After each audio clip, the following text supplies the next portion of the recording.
We're shortly getting underway in the afternoon session of this second day at Galle, of course, where Sri Lanka are playing England. Another dominant performance by England this morning. They lead by 71 now, 206 for 3. There's still 70 overs left. We started late. There was a bit of a delay for rain. Joe Root, 99 not out, one away from his 18th Test century. What a great way for him to start 2021 after a disappointing 2020. And Dan Lawrence was certainly impressed with him, 40 not out from 73 balls. He's hit 5 fours and a 6, and it's just the way he's been out there, his body language. He looks very confident, very self-assured. Off the mark first ball, and away he went. So who have I got with me? I was looking on my Zoom screen here, which connects us to all our colleagues all over the country, wherever they may be, and I'm always very suspicious when breakfast arrives in a large brown paper bag. It doesn't suggest too much in the way of promise, and I think Phil Tufnell I saw delving into that bag and taking something out. Phil, what was it in there? What have you been eating? What was your breakfast? Well, he's not listening to me. Never mind. Well, he's talking away. We'll find out in a minute the mystery of the large brown paper bag and the breakfast. Is chatting away there to Dan Norcross. Anyway, to go back to what I was saying, I think you have to keep some context on Galle, because Sri Lanka at the moment, I must say, we saw them play in a very insipid, uninspired, rather inept way yesterday with the bat, and their bowling hasn't been an awful lot better, if I'm honest. They're barely able to string any maidens together. That of course excuses Lasith Mbuldenya entirely. He's bowled very well, 26 overs, 4 maidens, 3 for 80. But the off-spinner Pereira has not really backed him up. He's the experienced bowler as well, of course, who bowled well against England a couple of years ago. He hasn't taken a wicket yet, although the ball is turning. 16 overs, 2 maidens, no wicket for 54. And we haven't seen much of Hazaranga, the leg spinner, either. 11 overs for 46. He's a youngster, he's developing, and so all being well, he will get into some sort of rhythm later on. I'm not sure if Phil Tufnell's finished his breakfast yet, but I last saw him delving into an enormous, it's rather like Santa's sack you're going into there, which worries me when it's breakfast, Tuffers. I mean, you better reveal the contents from this long range. Is there not much catering at the Oval at this time of day? No catering at the Oval, so we've got to make it good. I've already polished off my green bean, mung bean salad at about sort of 5 o'clock, but nice. It didn't really do the job. So we got something delivered, John. Yes, it was enormous sack of it. It went down well. It went down well. I've not hit breakfast yet, if I'm honest. It was only 7:30. The funny thing of doing this, when you're so used to watching cricket and being there at a match live, the interesting challenge is keeping an eye on what the actual time is at home, and it is when you're away, isn't it? And you try and remember to recap. You try and remember people waking up all the time. But funnily enough, when you're really living overseas time at home, and it's also to me now, what's the time? I wouldn't have a clue. All over the place. Yes, it is. Anyway, what do you think of Sri Lanka? Have I been a bit harsh there? Because I'm just trying to add the caveat to all of this. Yeah. And it's lovely to see the way Lawrence has played. Great to see Root get some runs. Dom Bess yesterday was 5 for. But Sri Lanka look pretty ordinary. I mean, watching Mickey Arthur this morning on the telly, incidentally wearing the tightest shorts I think I've seen probably since about the early 1970s footballers used to wear. Yes, that's right. He's squeezed into a pair of those, up the thigh. But he's not happy, is he? He's not happy at all. No, it keeps cutting back to him and head in hands, and everything seems to be going away. I think they look a little bit shell-shocked, John, almost. I mean, listen, you can have bad days, but the process, I'm looking at the process and sort of like wickets going in clusters, experienced players going, 3 balls after each other, and 2 batsmen on naught, wickets before the end of sessions, wickets at the beginnings of sessions, field placings there as well. So many 1s and 2s just to be knocked around and sort of let someone like a Dan Lawrence on debut sort of get himself in and feel at home in the atmosphere and the environment. Just seems to be that they're doing a few little basics wrong. Yes. And they need to sharpen up on that, because it hasn't been a great game for them so far, I'm afraid. But from a spinner's perspective, they've bowled 61 overs now. It's ridiculous. The seamers bowled 8 of those, but 61 overs. If you're bowling into good spinning conditions, as these now Absolutely. but to have bowled only 7 maiden overs. That's There's your stock no in pressure, trade, is John. there? That's your stock. That's your stock ball. Get it down the end, create pressure, field placings, make the batsman do something a little bit different, test his technique. The wicket is happening for you. You know, if it's a flat pitch, okay, you've got to sort of start being a bit funky or just sort of like set the field back a bit. But just create some pressure, and there's been no pressure there. And the likes of Johnny Bairstow yesterday, and even Dan Lawrence, and especially Joe Root, they've sort of sensed that and just thought, hold on a minute, we don't need to play any high risk shots here. All we've got to do is stay here, just knock them off at 3 or 4 and over. Absolute piece of cake for England at the moment. Yes, they are. They seem to be finding the gaps and just moving along at such an easy. I mean, going at over 3 and over, which in these conditions is remarkable. Yeah, really. I mean, the off spinner who bowled well 2 years ago when England went to Sri Lanka. John. He's bowled a bad line, hasn't he? It's too straight, ball after ball after ball. Joe Root deep in his crease, knock it into those gaps on the leg side, 1s and 2s. Simple. And all this being said, I mean, isn't Root a brilliant player of spin? Though, I mean, I've been racking my brains trying to think of England batsmen who play and have played spin as well as Root plays it, using that crease, as you say. Graham Thorpe, I'm still going back to Graham Gooch in his own way, strong sweeper. But Root, he gets so far back, and he's actually taller than you think. If you come across Joe Root, he's quite a tall man actually. So he's got a very good forward stride as well. And there's a lot of space there, therefore, that he can generate in that crease. England have just seemed to have outthought. I don't think Chandimal's done very well on the captaincy side of things. He's let the game drift, and as you say, those overs of 4 and 5 and 6 and over have just absolutely been an absolute walk in the park. So they need to have a bit of a stern talking to, I think, by Mickey Arthur, and just set some, let's get some dot balls, let's get some overs, let's get some maidens overs and create some pressure. They're in a bit of an awkward position that they've got to go after wickets as well, because the game is running away from them. But let's get something that we can take some positives from for the next test match, because this has been an absolute stinker. It has really. Poor old Mickey Arthur, who we know very well. We've dealt a lot with Mickey over the years at South Africa, Australia and so on. But he's sitting there on the balcony.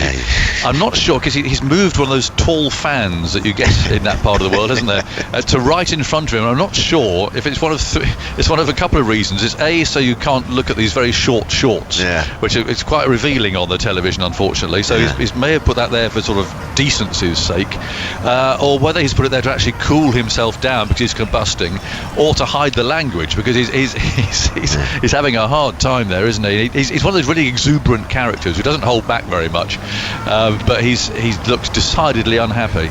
Well, his team's not doing him any favours, are they? As you say, they're just going about and doing the basics wrong, and just letting England dominate very comfortably as well. And this pitch is tricky. I mean, I know everyone, and I was listening to Michael yesterday, saying that it's a pitch that you can get in, the odd ones doing something. But this is a good bowler-friendly pitch, especially for the spin bowlers. Must do better this session, John. Yeah. Well, if you just rewind a bit to Murali, Herath, and people like that. Crikey, O'Reilly. Yes, I was watching a Murali masterclass on the telly actually earlier on. It was brilliant. So we're just waiting now for things to continue. I think we are underway again. Actually, Root's on 99. The lead is 71. Lawrence is on 40. Pereira's bowling, and can Root just nudge this away somewhere and pick up his 18th Test century? It looks like he has done, and he has done. Little sweep shot. He's nudged the ball around the corner to short fine leg, and this will mean a huge amount to Joe Root. Bitterly disappointed from last year. He's seen himself go down the rankings, cross with himself for getting out when he's had starts. Well, he's begun 2021 by waving his helmet in the air, revealing that somewhat savage haircut, a huge smile on his face. He's had a big hug there from Dan Lawrence in his first test match. That means a lot, and you can just see there the continued celebration and that enormous smile on Joe Root's face. Nice to see. What a great start. He's just blowing on his gloves there to cool them down a little bit as well. On goes his helmet once more, and he wants to dig in for a big one. Yeah, and didn't really break sweat, John, did he? He looks there, as you say, blowing on his gloves. It is hot and humid out there, but he hasn't had to work for that in my book. Sri Lanka will be disappointed with that. 163 balls, 7 fours. It's just showed his experience, class, and just run the Sri Lankan bowlers and fielders ragged there. The only problem with getting that 100 is that he had to take his helmet off and show that haircut. It goes Pereira and bowls, and Lawrence again plays that bottom-handed cover drive. He played a beautiful one before lunch that went for 4. This one hits the fielder at cover. It's a kind of modern way of playing that cover drive. You're taught, of course, a high left elbow, top hand and everything else for the MCC coaching book. As Pereira bowls too, he plays into the leg side this time and picks up a single to mid-on. So that's Lawrence's first run of this afternoon session. But a lot of players these days, they somehow get that reach. Peterson, I suppose, is a good case in point of driving with that bottom hand coming through rather than the top. Almost like a tennis shot, isn't it? Like a cross-court forehand. Top spin. Top spin, Root just pads this one away from outside the off stump. I've been impressed with Lawrence. I mean, the Sri Lankan attack isn't frightening by any stretch of the imagination, but just for the pressure and those nerves, first Test match, he's come out and looked very much at home, hasn't he? Yep. Root on 100 not out, and he sweeps again. This time he beats the man who's closer and sends the ball away down to deep square leg. Long chase there for the field around the boundary. That's where the indoor school used to be at Gaul, one of the buildings that was hit in the tsunami, and he picks up another couple. So he's still smiling, Root. I mean, he smiles most of the time anyway. What a great start for this sort of extravaganza of cricket coming up, though, John, isn't it? Get one in early, a bit like Don Best. Get a fiver in early for this year coming up. I mean, it doesn't half stand you in good stead, doesn't it? But especially the captain. It just takes any pressure off. Yeah. Because it's always the first one to feel it, the spotlight, or the captain's not scoring runs, and he had that last year. Anyway, let's get some updated Root stats from Andy's shed. As Tuffer said, 163 balls, 7 fours for Root's 100, his 18th in Test cricket, his 3rd against Sri Lanka, his 1st in his last 10 Tests, and only his 5th in his last 40. And only the 2nd time he's got 100 in the first innings in his last 40 Tests. That's going back to the summer of 2017. And I bet, Andy, that will be the lowest amount of 4s he's got 100. 7 fours? I will check that for you, Tuff. Absolutely nothing. And it just proves our point there a little bit, John. It was just a bit too easy, wasn't it? Mbuldenya's continuing. I think he's going to bowl a lot of overs, this fella. Cool. And Lawrence goes on the back foot and pushes his first ball away. He's going to be about 4'6" by the time the series ends. There's only 2 games. I know, because the other spinners haven't come to the party. He's bowled well, Mbuldenya, to be fair. He's the only one who's looked likely. Yeah. If you put pressure on the spinners and in conditions like this, it's not rocket science, John, is it? No, it's not. And that's what I expected Sri Lanka to do more with Bess and Leach, because it does leave the captain with his hands out saying, who am I going to go to next? Lots of replays of Root getting a big hug from Dan Lawrence. It's not bad, is it, when you're 23 playing your first Test, to give the captain of England a big hug like that? Yeah. Imagine playing with a few of the captains we played under. Not sure you'd give Mike Gatting a hug like that. Now there's an appeal for a catch from a reverse sweep at short leg, and Sri Lanka very confident. It was Root who played the reverse sweep. We saw 2 Sri Lankans fall to that shot yesterday. This was caught at short leg. Very close there. Well, they've reviewed this. I think it's been given not out. And so the Sri Lankans have reviewed it. For a catch. So we'll listen to our old friend Mr. Hannibal. It's not out. It's a fair delivery. Can you? Wouldn't be able to get my arms around that, please. Well, to give him a hug. Root doesn't seem particularly bothered about this, but he is also looking at his bat. So we'll see. It was outside the leg stump. He went to drag it away with a reverse. It's gloved him. No, he's bottom edged it onto the floor and then back up onto the pad, John, I think there. Well, let's have a look at the glove as well. I'm interested in that glove. We've only seen one replay. It's a brilliant diving catch. It's Mendes in there. Where's this ball going to go off the... it has hit the bat into the ground. Now, we can't see the glove from that angle, but my bet, I'm afraid, is that it might just have come off the glove that we can't see. The ground, so the ball has been grounded before. He needs to look at the other way. He needs to look at the other angle. Here's the angle, I think, that will show us.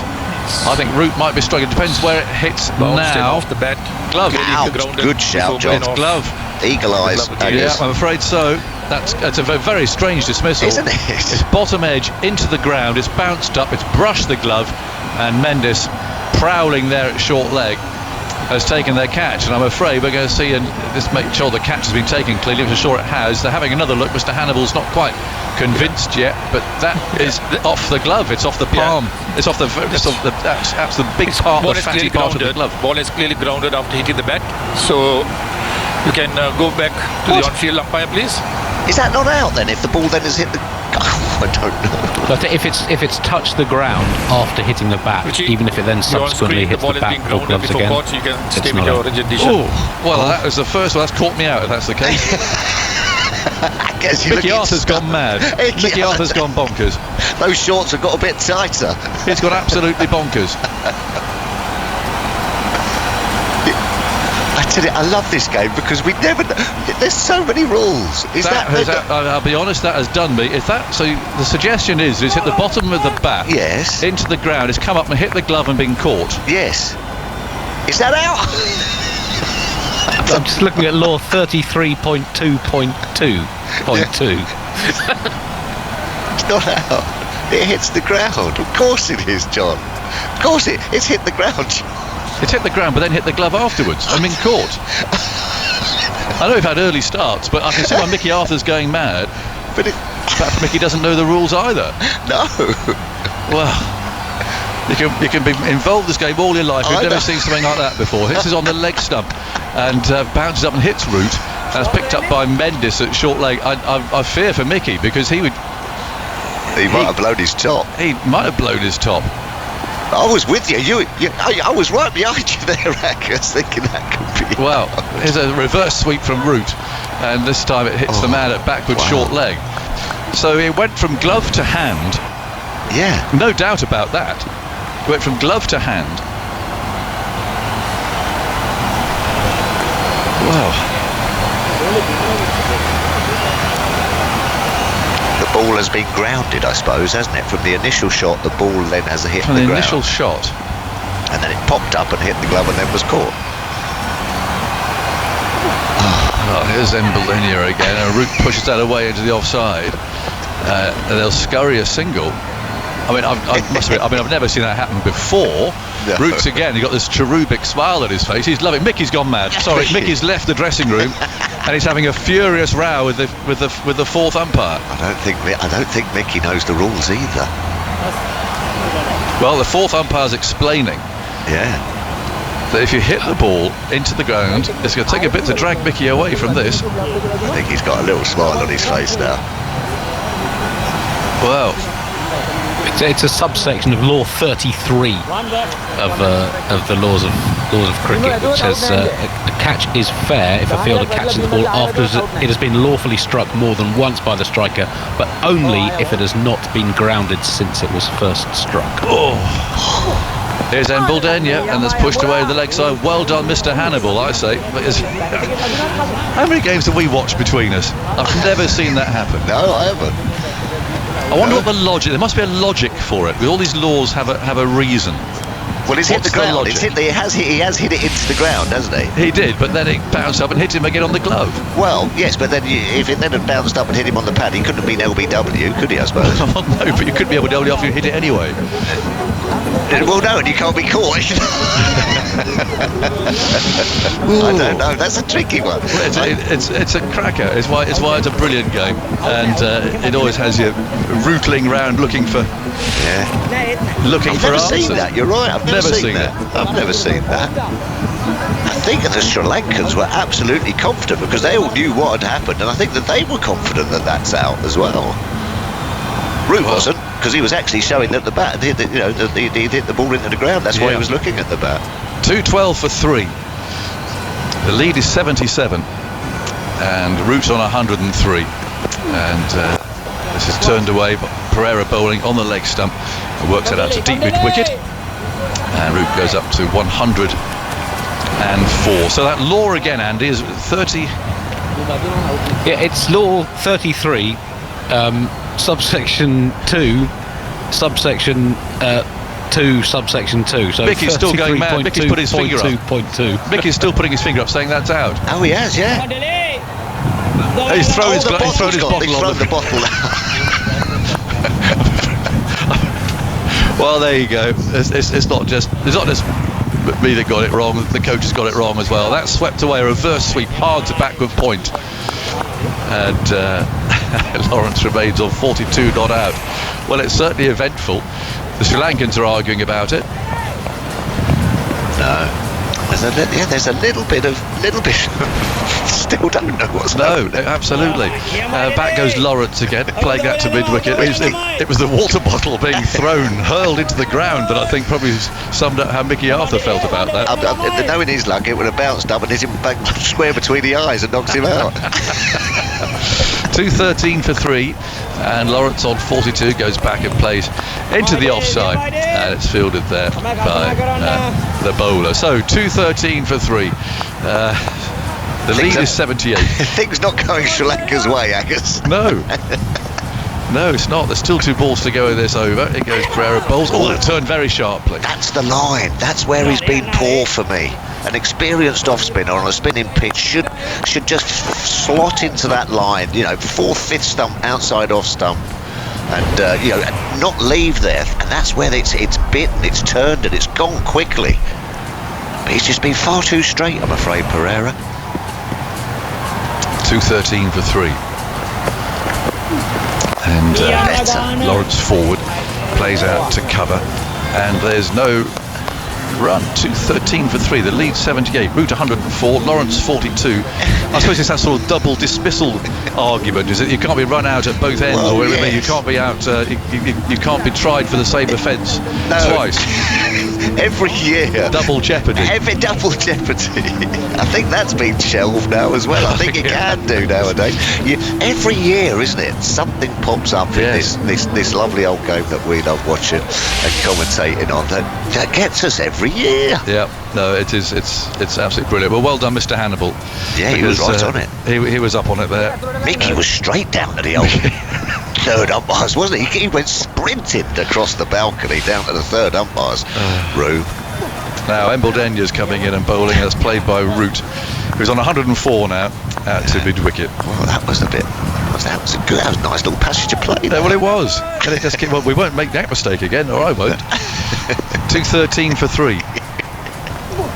And Root drives into the covers, a tumbling stop. You were giving him all day long if you were a third umpire there, John. Well, I think I might have been in Mickey Arthur's camp there. Oh dear! Wow. Amazing. 213 for 3.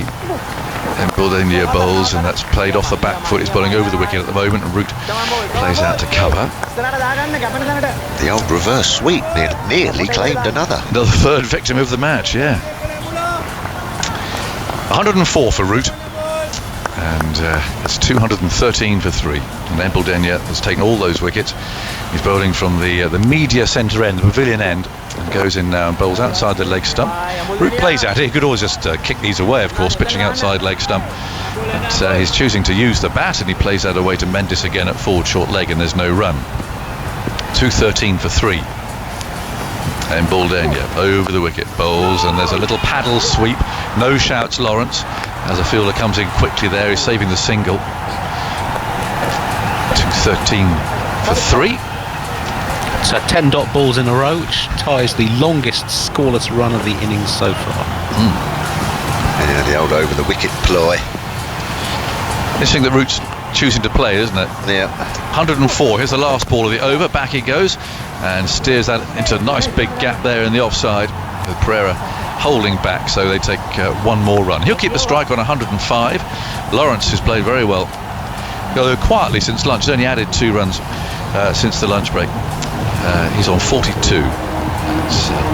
The lead now 79 runs, and I don't know, another 100, and England obviously in a very strong position now. They've got to nail these runs down and secure that lead, but even so, very good position. 214 for 3. All the time in the world, Agus, haven't they? Yeah. There's a new ball due in 15 overs. I don't know if Strank are particularly cheerful about that or not. Yeah. They just got to work on putting some pressure, get a wicket, because if you get a new batsman in, of course. That's when I think they were a bit silly when Dan Lawrence came in. They just sort of gave him 10 of 12. There's Pereira, Root sweeps him. 10 or 12. Up, 1 down to deep square leg. 10 or 12 runs just so easily, didn't they? They were just allowing him to knock it around. But there you go. I haven't seen Mickey for a while. I think he's gone for a cold shower. One of those ice baths. I think he's thrown himself in an ice bath. 2:15 for 3. Lawrence steers that away to the onside, doesn't get a run. A lady near us yesterday threw herself into an ice-cold cow trough, I noticed on the news. It had been interesting for charity yesterday, which is breaking the ice, and in she went. I thought it was very brave. Wow. There's a lot of cold water swimming going on at the moment. Seems to be a new fad. It's Pereira, and Lawrence dabs that away out to mid-wicket. Not sure a cow trough is quite the thing to go into. There's a lot of mud around as well, but anyway, well done her for raising money. Yes, very good. Excellent work. Yes. Sort of thing we get up to around Melton Mowbray when there's not much else to do. You throw yourself into a frozen cow trough. 2:15 for 3. There's another single for Lawrence, who moves on to 43. Yeah, because they don't do it in wetsuits either, do they? No. They're all sort of, She wasn't wearing a great deal. There's a fair play to her. Yeah. It's 8 o'clock. Good morning, everybody. Yes, and morning. Alarm clocks going off if that's required. Welcome to our coverage of this Test match at Gaul. England lead now by 81. They've lost 1 wicket to date. Pereira bowls a ball that spins sharply to Root, who's on 106 not out. He got to his 18th Test century. We've seen a nice start here from Lawrence, who's on 43. It's all been happening at Gaul. There's been a bit going on. There's been a controversial but correct decision given for a catch-off route at short leg, which didn't entertain or impress Mickey Arthur, the Sri Lankan coach, very much. It's highly unusual. I mean, for all our experience here, I'd never seen this before. I'm happy to admit that I got it wrong. Here's Pereira bowling, and that's turned away into the leg side, and they take 1 run. Tuffers, where were you on that? Were you expecting that to be out or not out? Not out. Not out. Hit the ball into the top. You were ahead. Did you liar? You liar. I must admit, I think I was 60-40. I was 60-40. It was very, very unusual. And anyway, Mickey Arthur, he flung his water bottle. He stormed the fourth umpire. 100% thought it was out. Anyway, I know someone who knows these laws, everything back to front. Who's that? And it'll be the next on the list. It'll be there as Strictly Come Dancing studio. It'll be Simon Mann. He was across. He never walks anyway. He nicks one to gully and doesn't walk. So he wouldn't be walking for that, would you, Simon? I certainly wouldn't have been walking for it, no. But I do walk most of the time. Get out of it. Most to of the work. time. To work. Yeah, well, who thought we'd be scrambling for law 33-222 today? The bizarre thing about it is, like you were saying, I've never seen that happen before. So you think, hold on a second. It makes you think, doesn't it? Anyway, there we go. It was not out.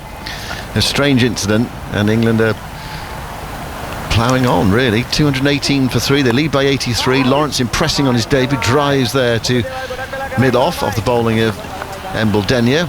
And there is no run.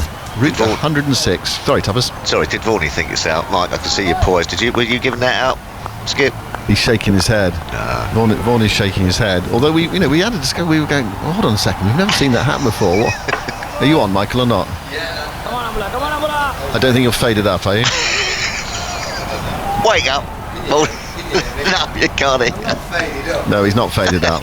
Because you're not supposed to be on at the moment, Michael. That's the reason. Oh, am I still going? No, it's fine. No, Michael's not supposed to be on. You're supposed to be on, Ted. It's all right. Embledenia goes in and bowls a beauty that spins and goes past the outside edge of Lawrence's groping bat. Day two in the Oval.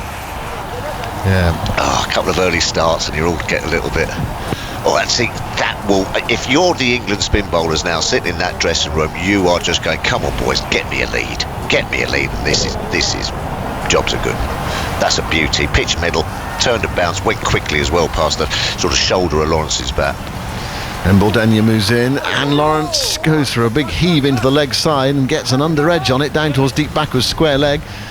Kusal Mendes chases it back. Kusal Pereira, I should say, back to deep backwards square leg, and Lawrence picks up 2 more. Looks as though he needed to hit that, as an under edge. It just straightened. Back knee, that would have been. Yeah, it would have been off stump, something like that. A big shout for LBW there. Anyway, he got some under edge on it. Probably one of the least convincing shots that Lawrence has played so far. He's looked very assured on his debut. And he's got the chance of a half century here. He's 4 runs away. Embledenia goes in and bowls to him. It's short outside the off stumps, cut away. And they've got the man back now for Lawrence. Now he's in on the deep cover boundary, so they're through for a single. Lawrence to 47. He's looked light on his feet, hasn't he, Simon? You know, he's played that shot, giving himself room, not scared of showing all the 3 stumps and playing the left arm spinner off the back foot. Looked to, chip down the pitch as well. So he looks nimble. Looks a nimble batsman. He's impressed, definitely, on his debut after that strange day yesterday that we were talking about earlier. He dropped the catch and then had to wait to bat, or he actually went out to bat and then had to come back again because Root was reprieved. All that nervous energy that he used up in that final session yesterday. The partnership is worth 90. Here is Embledenia bowling to Root. That looked too full to sweep to me, but Root just about guffed it away on the leg side. Have you noticed when I've just noticed this innings as well, when Joe Root plays that sweep shot, he really rolls the wrists on top of that delivery, doesn't on top of the ball, almost sort of like cuffs it, really gets those wrists right across it. Yeah, and he gets a single from it as well. I mean, normally you don't want to be sweeping a ball as full as that, but that can get under you. You'd be getting excited as a left armour there. Here is Embledenia bowling, and Lawrence goes back, guides it through extra cover. Shot. Might get 2 here, goes out towards Dasan Shanaka. They decide against it. So just a single to Lawrence, who keeps the bowling. He is on 48, and England on 223 for 3. The lead is 88. I mean, they're looking at something big here. 200 plus, minimum, you'd hope, from an England perspective from here, and keep going, really grind Sri Lanka down. It might get bigger and bigger. I mean, they could bat for 2 days if they wanted. No problem at all. Bat all the rest of the day and tomorrow if they had the wickets in hand. Yep. And there'll still be 2 days left in the game. I suppose rain is an issue. We've had some rain this morning, and you never quite know. It's supposed to be actually the dry season at the moment in Gaul, but there's been a lot of rain around, a lot of unseasonable rain. I think we've heard that expression quite a lot recently in the last few years. With the climate changing. Well, you can get a bit of rain in the dry season, can't you?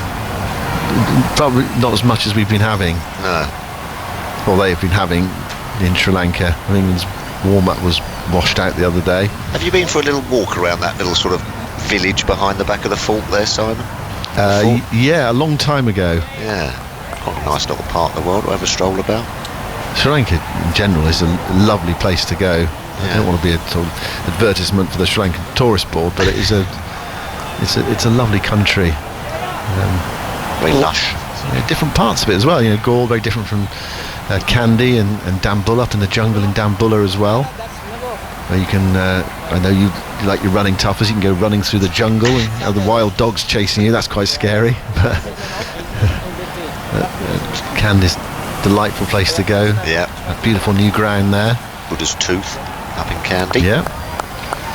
Right, Lawrence settles. A slight delay, not quite sure what the delay was about. Anyway, Pereira's going to bowl. Still wicketless, gone at 3 and over. The off-break bowler bowls to Lawrence, who goes back, turns that forward a square on the onside towards mid-wicket, and there's no run. Mickey's back in his seat. He's got his fan in front of him, cooling him down. He's smiling about it now. The thing is about that, where he got irate at that not out decision. Know the law first before you go charging towards the third umpire's box. It's driven by Lawrence up towards long on. 3 for a single. Lawrence goes to 49. There goes the ball. Yeah, they're showing edited highlights of Mickey's test match so far. Yeah, it's had a good game. Yeah, it's been a bit more exciting than Sri Lanka's batting actually yesterday. Yeah, well, it's been a bit more consistent. 224 for 3. Root 107 drives up to long on. It's just too easy, isn't it? That's where Sri Lanka haven't been able to create pressure both ends. Embledenia has been able to create a little bit of pressure, not bowled too badly, but even he's been slightly inconsistent. But then you get a little run of a maiden or some dot balls, and then Pereira or someone at the other end just releases it all the time. Lawrence on 49, looking for his 50 there, down the pitch. A fraction anxious there, trying to manufacture something. Scuffed it back to the bowler. It actually inspects the toe end of his bat. You've got to be able to bowl in partnerships. Yeah, England have been able to pick them off. Pereira to Lawrence on 49. Lawrence clips this up towards long on. There's no mid on in. It's an easy single, and Lawrence Gets exactly what he was looking for. A maiden half century. He's 50 not out from 95 balls. The applause from the England team backup staff, and that's a great moment for Dan Lawrence. Half century on his England debut. 226 for 3. Yeah, well played, Dan Lawrence. He's come in there and looked completely at home, hasn't he? He's looked to get on the back foot to the left arm spinner and sort of show his stumps and trust his eye, and then to the off spinner he's just to walk down the wicket and just knock him for ones and twos. Played the odd aggressive shot as well. There was that big 6, wasn't he? But he'll be absolutely delighted with that. Lovely feeling for him. Yeah. Root gets another full ball which he sweeps out towards deep backward square leg, and he gets another single. Root to 109. I remember one Essex player making a century on his debut in the subcontinent, Alistair Cook in Nagpur all those years ago. Just got off the plane, hadn't he? He was in the West Indies. Yeah, he'd been playing out there on the England A tour, and England had some problems, injuries, whatever. Flown in, and he made, from memory, 60 odd and 100 in his first test match. What was a really exciting game, actually, ended in a draw. India set a big target in the 4th innings, and they were sort of blocking. Then they smashed it after tea, and suddenly you thought the game was getting away from England, and some wickets fell, and India blocked it out. Very good game. First test match Alistair Cook played in. Talking about India, Australia 274 for 5 at the end of the first day of the 4th test at the Gabba. India dropping 2 absolutely crucial chances today. Labuschagne and Green, who's still there with Payne. They put together a half-century partnership towards the close of play. So you feel Australia on top after the first day. They're India not out of it, but Australia on top. And I saw a stat earlier which said that if Australia score 300 or more in the first innings of a Gabba Test match, and they haven't lost since 1932-33. So they're 26 away, and I mean they haven't lost at the Gabba since 1988. Yeah, it's an incredible run on one ground. Fortress. Yeah, it's a sort of fortress within a fortress. You know, it's like, here's a sweep shot from Root down towards fine leg. And Saranga is after it, and Root comes back for 2. Embledenia is moving towards his century. Root's got one. Embledenia 3 for 90, but he has bowled nearly 30 overs. And he has looked the biggest threat for Sri Lanka. Of course, he's taken the 3 wickets as well. Best to act today after a delayed start. Caught by Kusal Mendes low down in the gully region. Embledenia over the wicket, bowls to Root. He's right back into his stumps, playing a fiddly defensive shot, just following the ball. French cricket there. Runs it away on the offside. And there is no run. 229 for 3. 2 away from a century partnership. Embledenia bowls to Root. Root comes forward and dabs it into the offside, offering Lawrence the single there, basically. Do you want to come? Yeah, I do. Just shows a bit about this England squad as well, and set up, isn't it? Someone like Dan Lawrence cruises straight in, first test match, just peels off a 50. That's very encouraging, isn't it? Nice confident start for him. Because it was some talk he was going to play in the first test of the summer. Remember when Joe Root had his wife had his their second child, and Root missed the test match, and there was talk Lawrence was going to play. Here is Embledenia bowling, and Lawrence nudges that into the onside for another single. It's a bit like watching one-day cricket at the moment. Tuppers knocking it around against the spinner, and that is the 100 partnership posted between Root and Lawrence, and it's come in good time as well. From 159 balls. You haven't heard from Zoltz for a while. I don't know if he's got any stats. He's waving his... oh, is he? Right, okay. I thought he might be. We'll come to the end of the ND over on Lawrence's debut half-century. Okay, good stuff. So England are 96 runs ahead after lunch on this second day. Embledenia bowls, and Root gets a very full ball, which he dab sweeps down towards fine leg. Should pick up 2 here. Kusal Pereira comes round the boundary and returns to Dick Weller right over the bails. And Root goes to 112, and the lead moves to 98, and England to 233 for 3, in complete control of this test match. Familiar feeling for Sri Lanka in the last few weeks, dominated by South Africa.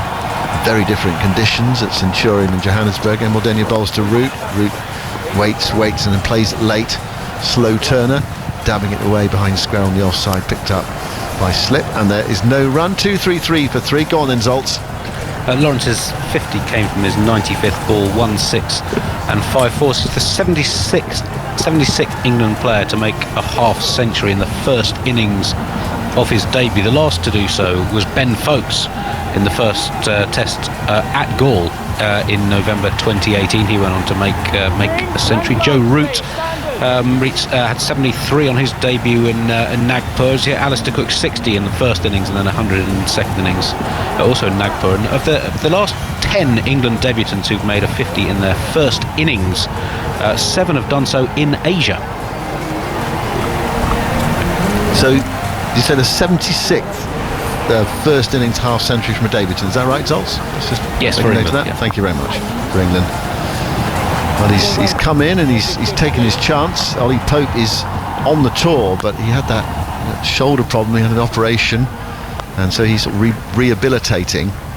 England do go to India after this tour, so it's part of the reintroduction of Pope into part of his fitness program, and also his reintroduction into international cricket as well. I think we've got a big squad in Sri Lanka, as you have to have really with the COVID situation. If 3 or 4 had it, then you need some backup, and we saw that with India. Actually, it's worked for them because they're able to put a side out with their big squad in Australia, albeit that they've got a second string bowling attack. Who'd have thought they needed them all? It's a remarkable situation. Yeah. 2-3-3 for 3. Another big delay, I'm not quite sure why.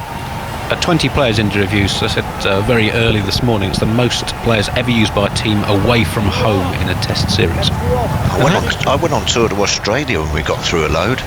Was that 1991? 94-5 there was seemed to be a lot of players used as well. Yeah, that's right. Well, one of those ones I can remember, Sean Udall and Goffey went home. Or Sean, I can't remember what year it was, but we got through near on that, I reckon. 2-3-3 for 3. Shanaka's bowling. Goes into bowl to Lawrence, and Lawrence plays defensively up towards mid on Shanaka. Fast medium. That was it. Martin McCaig went down. Martin McCaig went down, didn't he? Devon Malcolm got chicken pox. Joey Benjamin got chicken pox. That's right. And Gus Fraser came in for the Sydney Test match and bowled really well. He almost bowled England to victory, and he'd been overlooked. And I remember Gus doing an interview with him outside the SCG, and he was sort of happy but sort of a bit grumpy that he'd been left out. And nothing changed there. He was happy what he managed to achieve. Lawrence turns that away towards Tidamani at mid-wicket, and there is no run. He was very good at being sort of happy and sort of grumpy at the same time. That's quite a nice little balance, isn't it? 2-3-3 for 3. 98 starting to get awkward now for Sri Lanka, isn't it? Especially on this pitch. You can just imagine they'll be thinking, every run's virtually worth 2 now. 98 runs ahead. Lawrence waits, faces Shanaka, and Shanaka goes in. Lawrence pushes it back. Lawrence inspects the bat there as if there might be a possibility of it being split or broken. We saw a remarkable one yesterday, Angela Matthews, just broke in half. Let's have a look at Dasan Shanaka. I can get his figures up. He's playing his 6th Test match. He played both games in South Africa. 2 for 42, 0 for 8, and 2 for 90. Actually do quite a bit of bowling because of injury problems there, especially at Centurion. He was almost last man standing. They were down to the bare bones. 2-3-3 for 3. Shanaka bowls, played away by Lawrence into the offside. Shanaka overall in his Test career, he's picked up 13 wickets at 31. He hasn't bowled a huge amount, but a respectable start. Doesn't look particularly threatening. He's on the medium side of fast medium, really. And 64 wickets in first-class cricket in 64 games, average 34. Yeah, he's not the sort of bowler who would terrify you at 2-3-3 for 3. It's his first over of the match. Goes in and bowls to Lawrence, and Lawrence hits it back. Shanaka in his follow-through picks up and hurls the ball to stumps. Lawrence has come down the pitch to play him, and he had to to scamper back. Well, what an opportunity Lawrence has got now, hasn't he? He's got all the time in the world. 51, looking good, looking confident, playing a few shots as well. Could go on, get himself his first Test match century. Well, he's got a great opportunity, hasn't he? Cool. Perfect, Absolutely. perfect situation for him. Grinding South Africa down, Sri Lanka down. What's the wicket-keeper called? Did he get a Test match? Dick Weller. No. Oh, Ben Folkes. Ben Folkes. Did he get 100 on debut? He certainly got 100 in the series. Yeah, it was his first innings, 107 off 202 on this ground. Right, it's 2-3-3-4-3. I've slightly lost my bearings on the timing. I know Michael's coming in to replace Tuffers. Is it time for Dan? I'll do one more. Michael. Yeah, good morning. It was a good stint that by Phil, wasn't it? Had a nice little period. He was He filled his boots after lunch, is he? Yeah, well, to be fair, I think he was so excited by Mickey Arthur, who's on the screen again with his reactions, and understandably so. The cameras are going to be on Mickey now, and they're following him now. He's in the dressing room, he's walking out. He's had an interesting morning, but it was a funny one, wasn't it, the Joe Root incident? Go on, be honest, Michael. Did he? First and foremost, I said, well, he's hit the ball into the ground, but then he said his gloves, so I was confused. But then the batting instinct in me went, well, I've hit the ball into the ground, so it can't be out. Right, here's Hasaranga into the attack, bowls a leg break to Root first up, and Root allows it to go by. Kind of envisaged, playing a forward defence really late, and it bounces up and then hits you on the glove, and then balloons to silly point. You wouldn't even appeal for it, would you? Because you played the forward defence. Saranga bowls to Root, gets the bat down just in time on that one. He's deep into his crease, played it away towards mid-wicket, and there's no run. And that's it for England. The 100 lead has been registered. 235 for 3. Root needed to get the bat on that, all right. That's me. He's right back into his stumps. Saranga pushes his hand through his hair. Have I gone a bit early on that? I think I have. Yeah, it's 99 the lead. They put it up quickly on the scoreboard on the bottom of the screen. And England just pootling along, 28 runs and 10 overs since lunch there abouts. And so Lawrence stretches forward, pushes that away square with the wicket on the offside. Yeah, he's played nicely, hasn't he? He's played with nice technique against the spinners, but also he's got that mindset of as soon as he gets an opportunity to score, he's really committed to the stroke. Hasaranga bowls, forward goes Lawrence, plays it back up the offside of the pitch. And there is no run. England dominating today as they dominated yesterday. Hasaranga bowls, Lawrence gets a leg break outside the off stump. He comes watchfully forward, allows it to go by, spins and bounces into the gloves of Niroshan Dickwella, and that's going to be a problem for Sri Lanka. There's enough happening, and the lead's going to be huge, you'd think. From here, minimum 200 lead for England. That's what they hoped for anyway. Hasaranga went in there and Lawrence wasn't quite ready and pulled away. I'm always a bit biased to someone that comes into the England side and uses a traditional bat maker. Gunn Moore. Wonderful company. Lawrence waits, bat raised, 2 close catches on the offside. Lawrence drives, hits it straight to Chandimal, doing an extra cover, and there is no run. End of the over, it's 2-3-4 for 3, England 99 ahead. More from Michael, and then it will be Daniel Norcross. Yeah, he's looked really good. Dan Lawrence, 51 from 106. Really had any issues. There's one that spun past the outside edge that potentially the keeper could have whipped the bells off, and there may have been a look upstairs to see if his foot had dragged out of the crease, but he's played really, really well. He's got right back to the short stuff and really forward and smothered the full balls, and he's had good options of scoring on both sides of the wicket. It's a nice method for playing spin. Good morning, Dan. Good morning. I'm just going to tell you that there was a no ball at the end of the last over because they checked them late. So the over we thought was over is not over, and the lead for England has gone up to 100 with that no ball. Another quirk. It's been quite quirky, hasn't it, since lunch? Things happening. Hazaranga, the leg spinner, with a no ball, and that's left alone, wide of the off stump, into the keeper's gloves, and there's no run. It's been a very impressive debut from Dan Lawrence, but I thought Salts' stat that 76 of England's debutants have made a half century is a very interesting one, isn't it? Because that's 11% of the total number of people who played for England. And I'm imagining, Salts, I don't suppose this is very easy for you to work out, but that'll have been weighted a little bit more towards bowlers than batters, because bowlers tend to have shorter careers. So it sort of means that basically 1 in every 3 specialist batters, pretty much, it seems to me, gets a 50-odd debut. Well, I could look that up for you if you really want. I don't. I just wanted to cause you some mental anguish by forcing you into some subjective judgments over what constitutes a batter. I've got some stats on Sri Lanka's bowlers failing to bowl maidens if you want that instead. I actually really do. I genuinely do. I'm very interested in that. But certainly after Root has faced up to this ball from Dasan Shanaka, the medium pacer who's into the attack, with England 235 for 3. Forward in defence comes Root, pushes straight back past the bowler. Dan, can I, from my time working with Zoltz, I kind of go on his expressive voice. Yes. And I suggest that question you asked about the stats and his response in that kind of tone tells you pretty much to get lost. I think you might be right there. Yes, it's a familiar tone, isn't it? It's a weary one.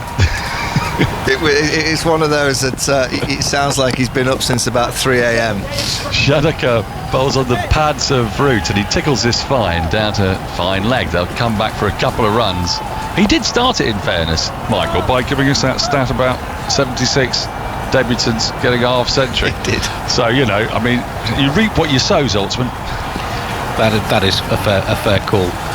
Sri Lanka's spinners bowling maidens in home tests since the start of 2017. 11% of their spinners' overs have been maidens. In the 4 years before that, it was 19%. And if you go back to the 2000s, over the course of the decade, it was 24%. So they're basically bowling slightly fewer than half the maidens they used to. Obviously, Murali was a big part of that. But even in recent years, we've seen them unable to staunch the flow of opposition runs.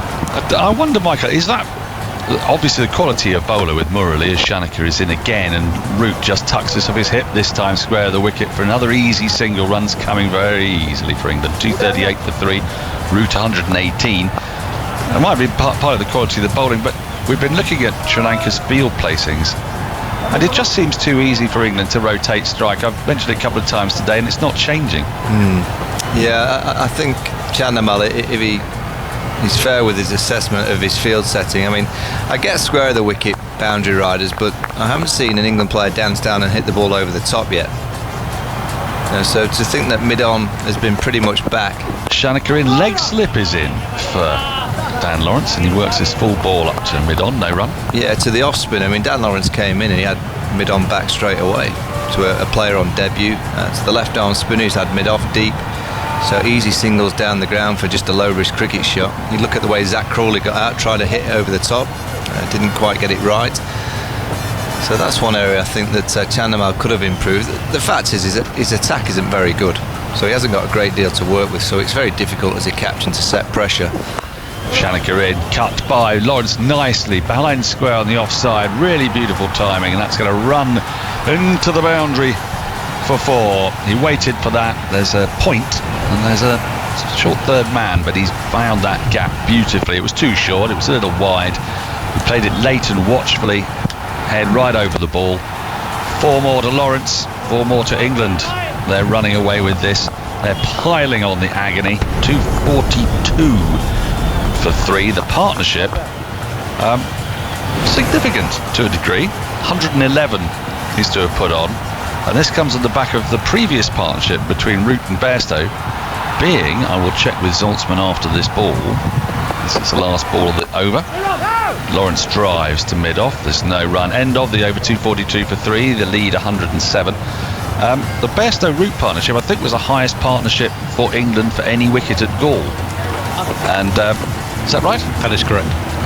Well, this partnership is now 111. That partnership was 114. So this is England, Michael, are having sort of unprecedentedly brilliant test match. Now, I don't know, England are a good side, but does this tell us something about Sri Lanka? Because, I mean, I know you've been quite vocal on the subject, but they've looked ropey, haven't they? Yeah, I mean, many have. I mean, you're not looking at cricket properly if you can't see that Sri Lanka are going through a period which is a period of difficulty. They're going through transition. You look at the great players that have left the Sri Lankan team over the last 10 or 15 years, very, very difficult to replace. Kumar Sangakkara yesterday, I heard, was saying, they have a real struggle with their first-class structure. Their system in place in Sri Lanka is so poor that it's very difficult to produce cricketers. Full toss, swept away by Root. That's running towards the birds on the boundary, and the ball will beat the birds and the boundary rider. 4 more for England and Root. And that, by the way, is the record partnership for England at any wicket and goal. Yeah, I mean, it's a worry, isn't it? I mean, if you look at the legendary names, Lathith Malinga pretty much produced himself. Muralitharan, exactly the same. Kumar Sangakkara and Jayawardene. The schooling system back when they came through, they'll say that was a lot better than it is now. The amount of cricket that they used to play at school. The first-class structure in Sri Lanka, I don't think it's ever been outstanding. So it's a concern for the game that Sri Lanka might be going through quite a long-staying period of not really having a team that can compete. Hasaranga in off the back foot. Root punches square of the wicket. Good diving stop prevents a run. 246 for 3. Root 122. The lead 111. And when you're getting beaten at home so convincingly, this is an England side that hasn't played for months, and they've arrived in Sri Lanka, had 1 day's practice, and completely dominating the first 2 days. Leg spinner Hasaranga in again. That's defended on the front foot by Root. There's no run. But you've still got to do it, Dan. You've still got to get out there and perform. And England have been excellent in their mindset. The skill levels have been very good, particularly with the bat in hand. And the captain's leading from the front, exactly what you'd want, particularly at the start of such a big year. Hasaranga in, outside the off stump, left alone, there's no run. Andy Zaltzman, you have something for us. I have stats on the percentage of England batsmen who score 50 in the first innings of their test debuts for you, Dan. Oh, I knew you'd be able to do it. See, you love it, really. Full, but played right deep in his crease by Root, and he pushes the ball in front of square on the offside, finds the gap. There's a sizable one between point and extra cover, and he gets off strike, and whatever pressure might have been built in the previous few balls has been released again. 247 for 3. England piling on the runs. The lead 112 will come to you, Andy, at the end of the over. This is a real opportunity for Lawrence, for Root, and for the likes of Butler and Curran to score big here. There's no incentive for England to declare. They are in Gaul. They're going nowhere. There are no days off when you're in the bubble. All they need to do is make sure they win the game. So I don't think we need to speculate on the prospects of a declaration today, or indeed perhaps at all. Hasaranga in, that's shoveled into the onside by Lawrence out to deep mid-wicket for a single. 56 he moves to. Root 123. He must be eyeing a huge one, a double 100 here, you would think. Root 248 for 3. Andy Zaltzman. Lawrence is the 56th player batting in the top 6 for England on debut to make a half century in the first innings out of 296 players who batted in the top 6 in first innings of debut for England. That's 18.9%, which is considerably lower than the 24% of Australian debutant top 6 players who've reached 50 in their first innings. 23% for West Indies, 21% for Pakistan, 20.5% for India, 19% for Bangladesh, and England down there just ahead of New Zealand. Sri Lanka way down. Only 9% of their top 6 debutants have reached 50. Now there you go. Will that do? That is fantastic. Marvellous. because I tell you what, you set the hairs running, and all those people who complain that there are too many counties in county cricket and Australia's got a better first-class structure will use this as evidence, because they will say that you come out of the Australian system a fully formed Test cricketer, whereas England players, and I'm sorry, I shouldn't have started this debate now because that's not a great one. Sri Lanka 9% though is interesting, because that does speak a little bit to the first class structure perhaps. A new ball will become available in 7 overs, but Dasan Shanaka is back in the attack, and his first ball is defended by Lawrence back up the wicket. No run. This is a great opportunity here, isn't it, Mike? I mentioned earlier, just before Andy gave us those stats, which are quite intriguing. England can bat and bat and bat. We might have speculated, do England want a little bit of time off between test matches? Would they just want a bit of rest recuperation? There's nothing else to do in these bubbles. No. Shanaka is in. That's defended again by Lawrence back the bowler. No run. So what's the plan here? Just to bat and bat? Bat, Dan. I mean, in test match cricket, you only have to go a few weeks ahead. It'll get tougher. So it's just getting it in the bank. There's not that many times in your career that you get easy money, and this at the minute is easy money for the England batsmen. Just make sure that you do what you do and don't try and be too clever. The second new ball's due in 6.5 overs. That might just nibble a little bit. Shanaka in, driven firmly on the bounce. Matthews an extra cover, no run. It may spin sharper and quicker, so you might have to just give yourself a little bit of a breather in terms of your attacking options just for that period, and give yourself 15-20 overs to kind of nullify that. Still looking to score if the ball comes, but this is a great chance. Joe Root, go and get a big double. Dan Lawrence, get your first test 100. If Josh Butler gets out, they get a score, because test match cricket, it doesn't always be as easy as it's playing right now, so make it count. Shanaka in and leg slip is in, and that's worked away into the onside by Lawrence in front of square. There's a short mid-wicket in for that shovel, but Lawrence has found that gap and picked up 2 more. Another 2. England's 250 comes up. Lawrence to 58, Root to 123. This is a great opportunity for Dan Lawrence, because don't forget he's vying for a place in this side. Ollie Pope is out through injury, but he's a long-term prospect that England like. Rory Burns is away from the side and overseeing the birth of his first child, and of course Ben Stokes is not in the team. So for Lawrence, it's no guarantee that 100 is going to keep him in the side, but it's certainly going to do him no harm. It's a long winter, and with 17 test matches to be played this year, England aren't going to be playing the same teams over and over again. There's bound to be rotation, especially if we continue to have bubbles, which in the short term. So, but I think rotation will come in the bowling and maybe the keeping department, but in the batting department, I'm not too sure. I think you've just got to make sure that when you get your chance, like Dan Lawrence has got his chance now, get a big 100. Very, very difficult to be left out. You just got to make sure that once you get that opportunity, make sure you're not that one person that Ed Smith or Joe Root or Chris Silver knocks on your door and says, "Sorry sir, but you're not playing."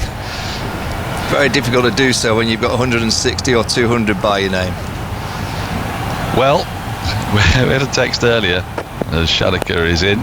It's worked into the onside, down to deep backward square leg by Lawrence. He's really utilising the onside. Now when he first came in, he used the offside a little bit more than perhaps seasoned county watchers would have expected, but once he's in, he manoeuvres himself across the crease, manoeuvres the ball into the onside, uses those wrists that we've talked about so much. Picks up another couple, 252 for 3. Well, and look, there's places on planes to other tours to come, aren't there? And we've seen what's happened to the Indian lineup, the number of injuries they've sustained. You've got to have a squad of players you're happy with, comfortable with. Shanaka in, completes the over, a nice elegant front foot drive to mid-off by Dan Lawrence, and there's no run. 252 for 3. Now, Michael, I'm coming off in an over, and I was watching while there was the snafu earlier today, just after lunch. There was a bit of a snafu when Aggers and Tuffers were presiding over the controversy of the ball being hit into the ground and being given not out, which I found rather peculiar, since I've seen quite a lot of times the ball come off the bat onto a pad and be caught. We know it's not out. What difference did the glove make, I wondered? Well, Tuffers said he was 60-40 convinced it was not out, and now since he's come back in the room, I'm not going to tell you the truth of what he actually said at the time.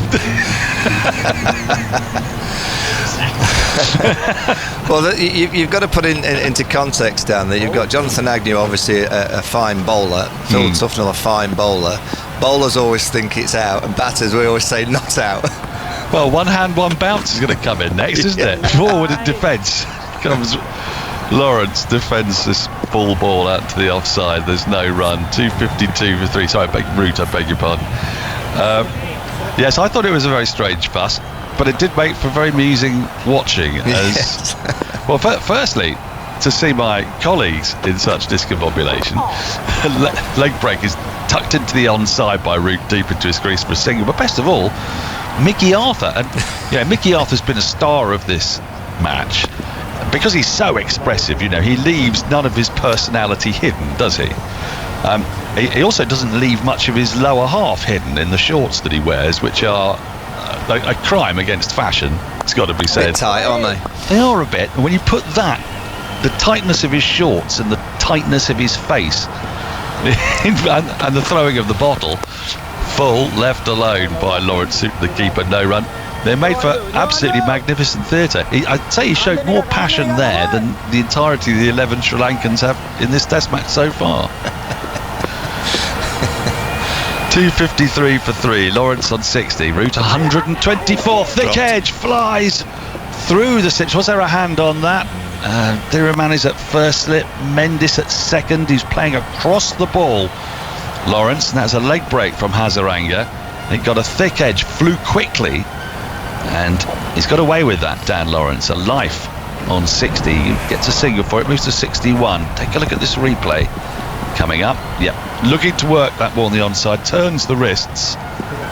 It did go quickly to Mendes, who earlier today picked up the only wicket to fall with a super smart catch to get rid of Johnny Bairstow on 47. Seems an age ago now. Full wide of the off stump, and there is no run. George DeBell, by the way, has tweeted, if Sri Lanka's players could only show the resistance of Mickey Arthur's shorts.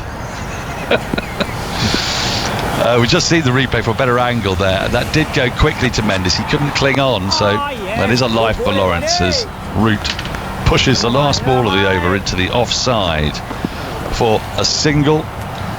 255 for 3. England, they lead by 120 runs. They've only lost the one wicket today, that of Bairstow, who fell for his overnight score of 47. Root has 125.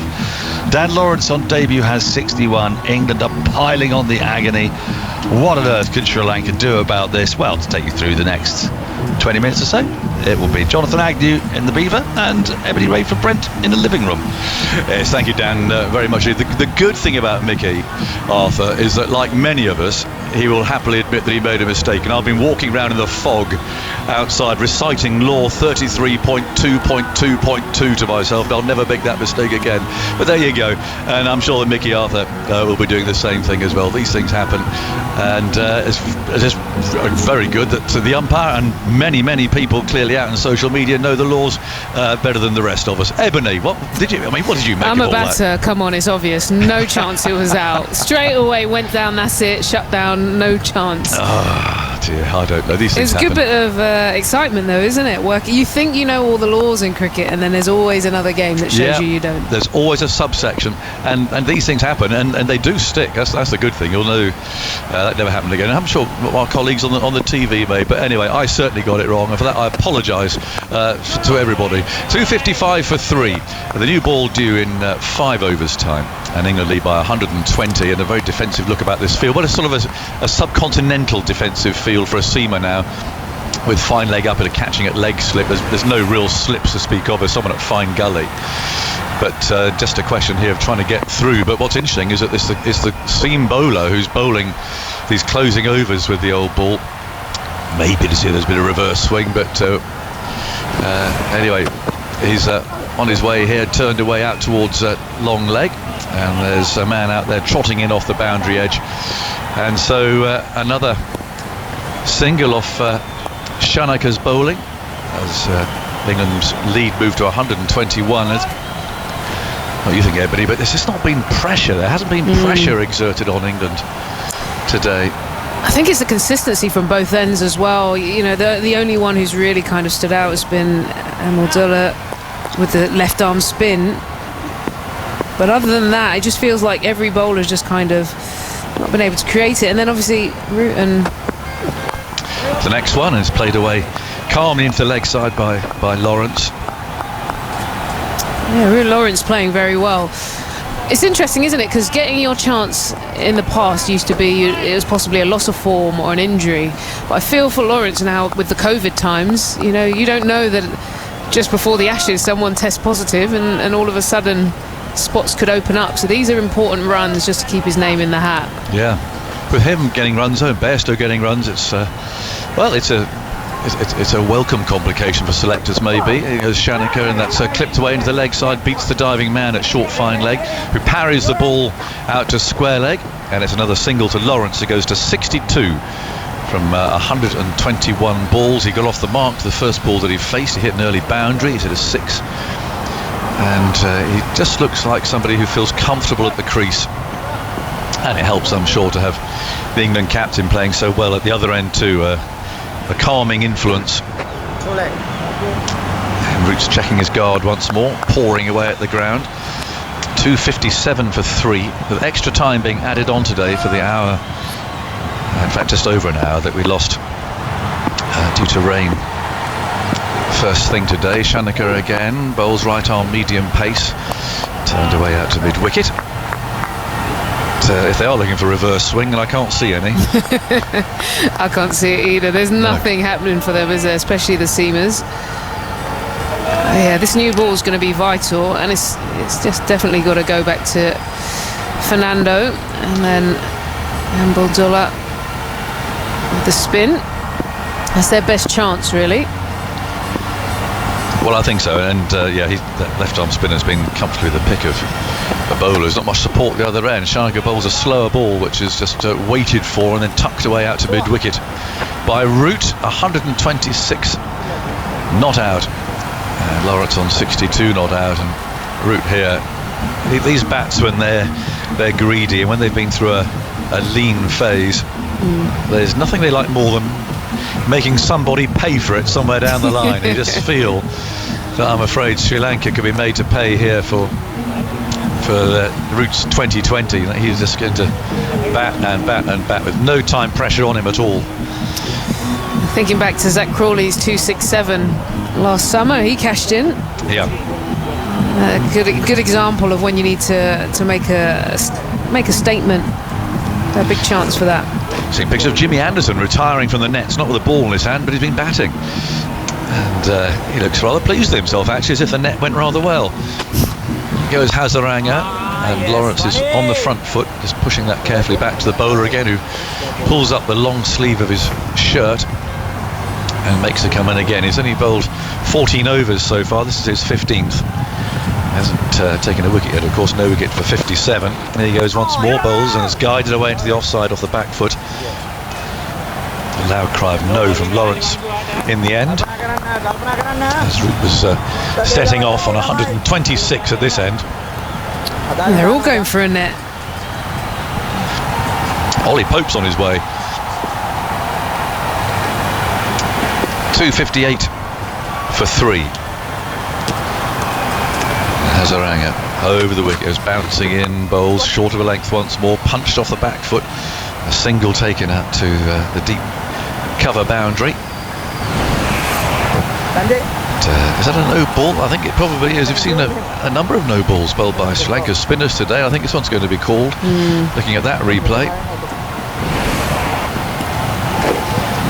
2:59 for 3. Root has now got a little white towel poking out from the waistband of his trousers, dangling over his right thigh as he waits for Hazaranga, who bowls. Oh, a terrible ball. A full toss, which has been clubbed away out to deep mid-wicket for 4 by Root.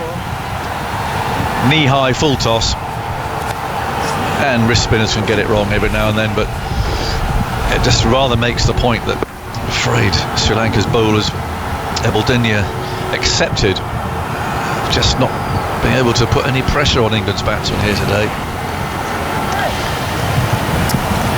The ball's spinning. Some balls are spinning quite a lot. Well, they won't spin if you don't land it on the ground. 2:63 for 3. The welcome boundary for Root, who waits, and this time he's coming carefully forward, plays the very dead bat. And it's fielded by the bowler himself. Overs ticking down to this new ball. If they take it, I'm sure they will. The spinners find a little bit of extra hardness from it, a bit of extra bounce perhaps. As Zaranga bowls and Root's on the back foot, he likes it there. Playing square into the offside out to cover point. 2-6-3 for 3. Zaranga again. Nicely played by Root, smothering this. Again, fielded in the covers. Root again bothered by these gloves. He does get through a lot of gloves. We know it's hot and sweaty and humid out there. And I think this is now going to be an official drinks break actually. So he'll have another change, I'm sure. And England very happy with their position. My word, 263 for 3. So they lead by 128. The only man out today was Bairstow, who was out early, out in the second over of the day for 47. So he didn't add to his overnight score. Nice low catch by Mendes at short leg. So to come, Buttler, who played a couple of brilliant innings on the previous tour a couple of years ago. Completely different to the others, with sweeps and reverse sweeps, playing very much his own game. Curran and Bess, and then Wood, Leach and Broad. So Sri Lanka will feel it's got a couple. We get down towards that lower order with the ball spinning, we might be able to keep things slightly more manageable, but you feel already with a lead of 128 and 7 wickets left, Sri Lanka are going to need some sort of miracle, I think, from here to bowl England out for a lead of fewer than 180 runs. Yeah, they need this new ball to talk, don't they? And I think from an England perspective, I mean, this is exactly what the team always wants. Josh Buttler to come in when there are runs on the board and he can play with freedom and take the game further and further away. But from a Sri Lankan perspective, that new ball could be vital. If Abuldinia and Fernando can just find a way to get maybe a couple of quick breakthroughs and then change the whole momentum, then that's their only possible hope back in the game. Other than that, you start to think England are going to take this away pretty quickly. Well, they will, because we mentioned Buttler and Curran. I mean, they are batsmen who like to play positively as well. It's perhaps not easy in these conditions to go there and crash the ball about, but England have scored pretty freely so far. They ran about 3 runs per over. Just looking at Sri Lanka's bowling, well, even Shanaga's, he managed to bowl 1 maiden, but the main front line bowlers have been just unable to string more than 3 or 4 balls together to put that pressure on. Abuldinia bowled 4 maidens in his 30 overs. Zaranga 1 in his 15, and I think disappointing one is Pereira, who, for an off spinner, just to bowl accurately in helpful conditions, you'd expect to bowl more than 2 maidens out of 20 overs. He was getting a little bit of turn as well. That was what was good for him. There was a point where you thought if he could have strung together sort of, like you say, the 5 or 6 deliveries and create pressure, that he could have created that breakthrough. The things that frustrate me more, though, is, you know, there's a full toss followed by a no ball, it's that sort of messy cricket that, and that's Hasaranga in particular, I've seen, who's been the most expensive. Those sort of mistakes just feel too poor for me for international cricket. You want to up those standards. Dhawan Pereira in his last 3 tests wicketless in 72 overs. On maidens, looking at Sri Lanka compared with other teams since the start of 2017, overall just under 15% of their overs have been maidens. Only Bangladesh have bowled a lower proportion of their overs as maidens. By comparison, Australia, England, India, New Zealand all around 21-22%, and South Africa, Pakistan 20%. So Sri Lanka is significantly below pretty much every other major team apart from Bangladesh, and their spinners, 12.7% of Sri Lanka's overs in the since the start of 2017 by their spinners have been maidens. Again, compared with other countries, India 21%, New Zealand 19%, Australia 18%, and South Africa and England 16%. So part of that clearly is they don't have the quality of spinners that they used to have, but it is also strategic, as we've seen with these negative field placings. Indeed, and I think a change of mindset from batsmen too these days, who are used to really trying to improvise and get after spinners in one-day cricket. They're probably more effective now at scoring against spin bowlers. What's happening here is a bit of a team talk going on amongst the Sri Lankans by the look of it. They look a bit reluctant to resume battle after that drinks break. England's batsmen are ready, that's for sure, because they're in a great position, but there just seem to be a bit of sort of milling around there by Sri Lanka's fielders. The captain they most has got to need get the them ideas. together. I was going to say, it's one of those where you need to talk through the ideas. Has anyone got any? What can we do?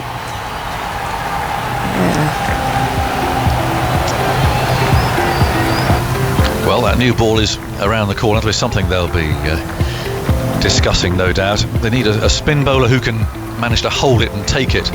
Not sure why I'm watching a telly here of two naked people in a bath. You're never quite sure what you're going to get when you're doing what we're doing at the moment. Now there's an elephant. Are you seeing the same pictures as I am? And I saw a nice little fire. I don't know what was going on there. No, I don't either. that bath looked rather inviting at the moment. Full of rose petals as well. Yeah. Very romantic.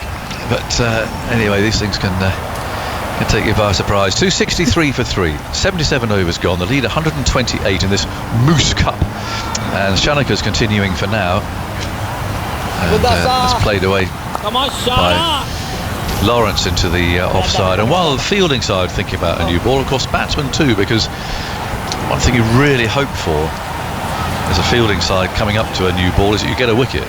Obviously you get a new man in, new ball can be taken. It just gives you that little bit more of a chance. So it's the duty really of the batsmen who are in not to get out with a new ball just around the corner. Shanaka bowls and Lawrence gets quite leg side of this and manages to run the ball away down to square third man, give himself a little bit of room. Almost a one-day shot there. He goes to 64 out of 264 for 3. And the lead 129. And all eyes on Chandimal really, who's got the decisions to make. He thought he'd given all this up, of course, the Sri Lankan captaincy. He thought that was a thing of the past, but with Karunaratne injured, he suddenly found himself with the armband again and having to make these sorts of decisions, and under pressure too. Shanaka bowls on the leg stump, works him to mid-wicket. An umbrella field here now employed by the Sri Lankans. And the lead certainly imposing now, 129. I think I can get another 100 from these last 7 wickets. So it's immense, and it really puts into context Sri Lanka's effort yesterday. 135 all out. Shanaka bustles in once more, his shirt hanging out. He bowls and root head right over this, plays just to the onside of straight. The ball rolls up on the onside of the pitch, fielded by the mid-on fieldsman. Lots of encouragement. You can still hear coming on from Dickwalla there behind the stumps. But success few and far between so far for Sri Lanka. Shanaka, the man on the drive on the offside, and a short fine leg, runs and bowls that slower ball again, a bit of an off-cutter really, just wide of the off-stump, so giving Root the opportunity to play that away out to deep point. One more taken, he goes to 131. Lawrence on 64, he gave a pretty tricky chance on 60, but for a man playing his first test innings, it's been very impressive indeed. Oh dear, we're back on Mickey Arthur's thighs again. Not quite sure what he can do, because presumably there isn't air conditioning in the dressing room. He also sit outside and be able to talk to his team, but it's red hot. Shanaka, that's steered away out to deep point, and they take one. Maybe a sort of a rather roomier pair of shorts or something might be like more basketball shorts. Yes, I long think baggy. So. I think something like numbers. that. So these are very, very short indeed. We were mentioning sort of 1970s footballers. Yeah, getting close to Speedos. Yes, they are. But anyway, he's got a smile on his face again now. 266 for 3, 2 overs to go until the new ball is taken. Just looking down the bowlers list, actually, Fernando's only bowled 8 overs. Obviously, as a seamer, I'm just surprised because he's been the most economical of all the bowlers. So he should be fresh, which is something that they might be excited about. Hopefully he can make the most of that new ball when it comes. Well, he might. I suspect they'll throw it to him. We've got Embaldenia on at the moment, looking at some scenes of some rural cricket being played. I mean, the cricket in Sri Lanka is played with such a passion. Streets, just any parts of empty grassland you can find. It's wonderful, really. And the enthusiasm injected by their World Cup win, of course, back in the mid-90s. Really brought the game to light. It was always being played, of course, in Sri Lanka. Ceylon before that, it was more of a stopping off place for England tours to Australia. This is outside the off stump. Embaldenia continues from round the wicket. Lawrence chops the ball away to backward point, and there's no run. They've always played, the bats have particularly always played a very classical mode, the Sri Lankans. One-day cricket has changed that to some extent. 266 for 3. It's tossed up. Lawrence wants a single. He'll get it as well as Root gets his head down, charges for the far end. As they catch Fernando there, rather back on his heels at mid-on. That was a good run.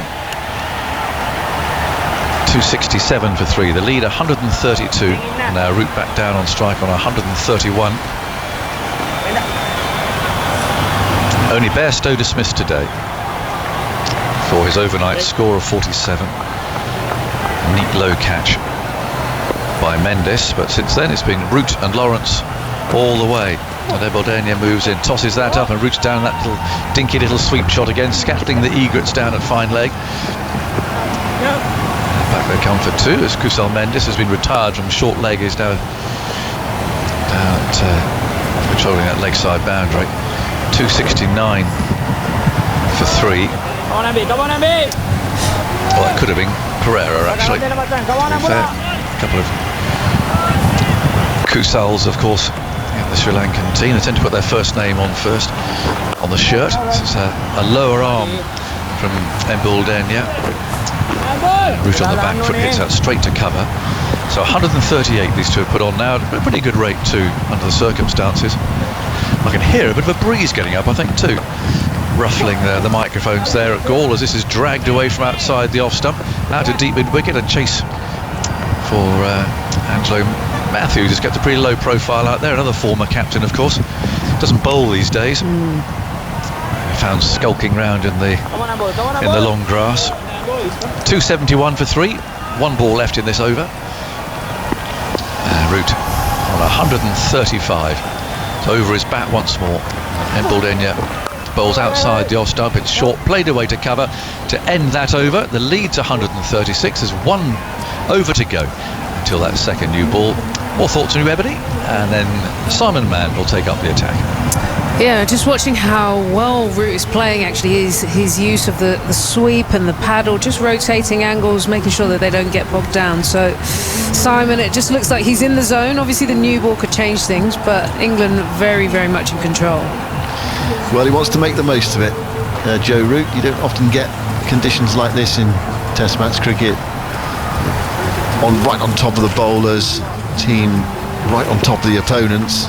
And we saw in that match in Hamilton when he got on a flat pitch, he did make the most of it. He made a double 100. And it's been a while since that innings. 271 for 3 then, with the new ball available. I mean, they haven't really got many new ball bowlers in traditional sense. Sri Lanka is only Sita Fernando. Might well I'll probably give it to one of the spinners again. Embaldenia is the one who took the new ball yesterday. He's on the verge of a century. 3 for 99. It's going to be Diluan Pereira to bowl the 80th over of the innings. A reminder that Australia 274 for 5 at the Gabba. Commentary resumes at 11:30 this evening on the second day of that match between Australia and India, second day of the 4th test, and we'll be rounding up the action from the Gabba during the tea interval here on Test Match Special, which comes in just under an hour's time. 10 o'clock today, the tea interval, because we started late. We started at 20 to 6 UK time. Supposed to be starting at 4:30, so we'll add on a bit of time if light holes at the end of the day's play. Pereira bowls, nudged away by Lawrence, backward a square on the onside for a single. Lawrence has got a tremendous opportunity here. There'll be some watching on who are not in the team rather enviously, thinking he's scoring my runs here. It's funny how cricket is a team game made of lots of individuals. It's not quite the same in other sports if you think about it. Cricket is so statistical based. They'll do a reverse ramp there. It goes down fine. A bit of T20 improvisation. Throw comes in from Fernando, and they're limited to 2 runs, 274 for 3. It's a no ball as well, delivered by the spinner. All belated. Lawrence is on 67. Root's on 137. Let's have a look at the replay. They're called by the third umpire after a replay. Yeah, foot just on the line, back foot on the line. Root sweeps a very full ball that goes out towards backward short leg. There's a shot at the stump as a non-striker's end as well, as they were looking for a single. And the upshot is, I think, dot ball. There was an appeal, for a catch out to backward short leg. Root again's got a smile on his face as if to say, don't be ludicrous. But the 2 umpires are coming to have a chat here. They're going to have a chat about the catch. Yeah, they're going to have a look at it. And umpire Kima Damasino is saying not out. That's the soft call. Umpire referral for a bump ball. Your soft signal is not out. Can you start with the front? It's a fair delivery. Give me front of spin vision, please. This is Lyndon Hannibal, the third umpire. Root went for a sweep.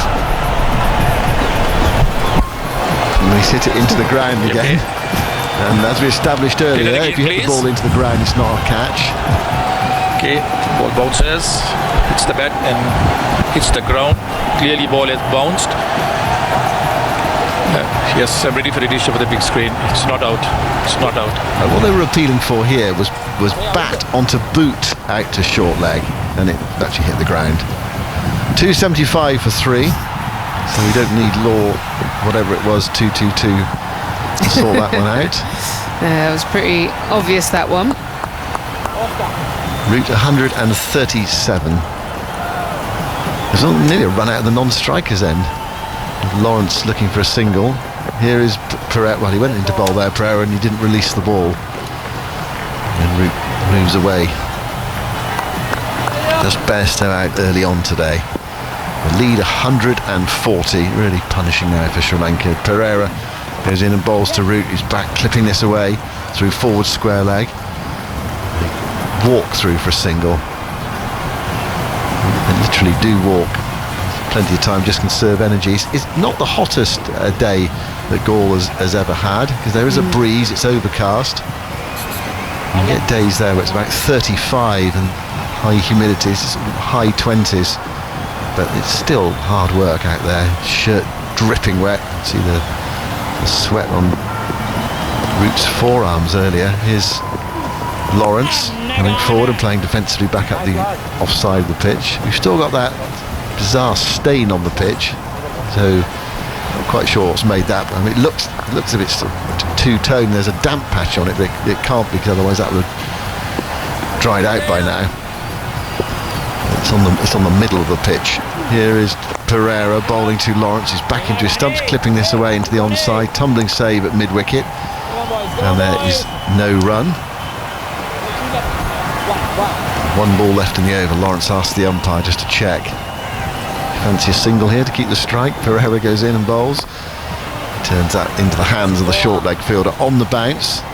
And that is the end of the over. So new ball time, Ebony. Yeah. Nothing's happening with the old ball, so might as well take it, I suppose. 276 for 3. Well, look, we know the one person to go to is Mbaldini. He's had an opportunity with the old ball just to maybe find that rhythm for an over or so, and now I guess is his chance. I'm also surprised they haven't bowled Fernando a little bit more. Just looking down the list, he's the most economical bowler of all of them, and only bowled 8 overs. I thought maybe he might have squeezed out a few more yesterday. So I would expect it to be those two.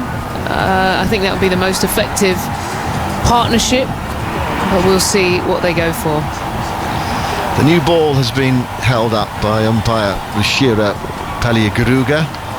Just need someone to bowl with it now.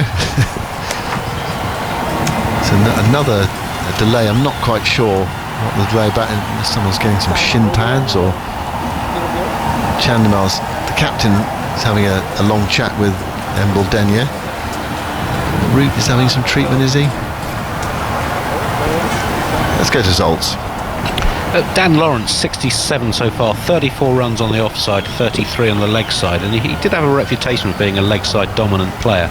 Looking at the CricViz breakdown of his scoring shots through his first class career, and in 2016 season he hit 52% of his runs on the onside, then 57 in 2017 and 55% in 2018. But the last couple of years much more on the offside, 51% on the offside in 2019, 55% in 2020, albeit only in a few games. So it's clearly something that he has worked on to become a more rounded player, less dependent on his leg side scoring areas, and we've seen that reflected in scoring pretty much 50-50 leg and off today.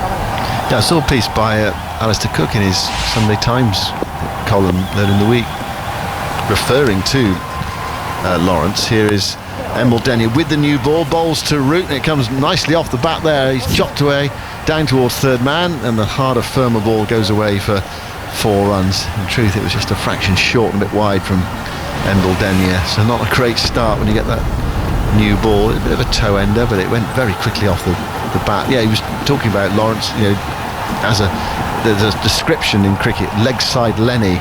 What's it? Offside Ollie and leg side Lenny. Basically, a player who favours scoring through the onside. It doesn't do Steve Smith much harm, though, does it? Although it did today, clip one to short mid wicket, but he scored so many runs on the leg side with that unusual technique of his. Here is Embledenia bowling a full delivery, which Root drives into the offside this time, out towards deep cover. Straight to the fielder, sweeping up on the offside. What were you, Ebony? Were you an offside Ollie or a leg side Lenny? Or I had a 360 game, Simon. You should remember when I played you in that TMS game.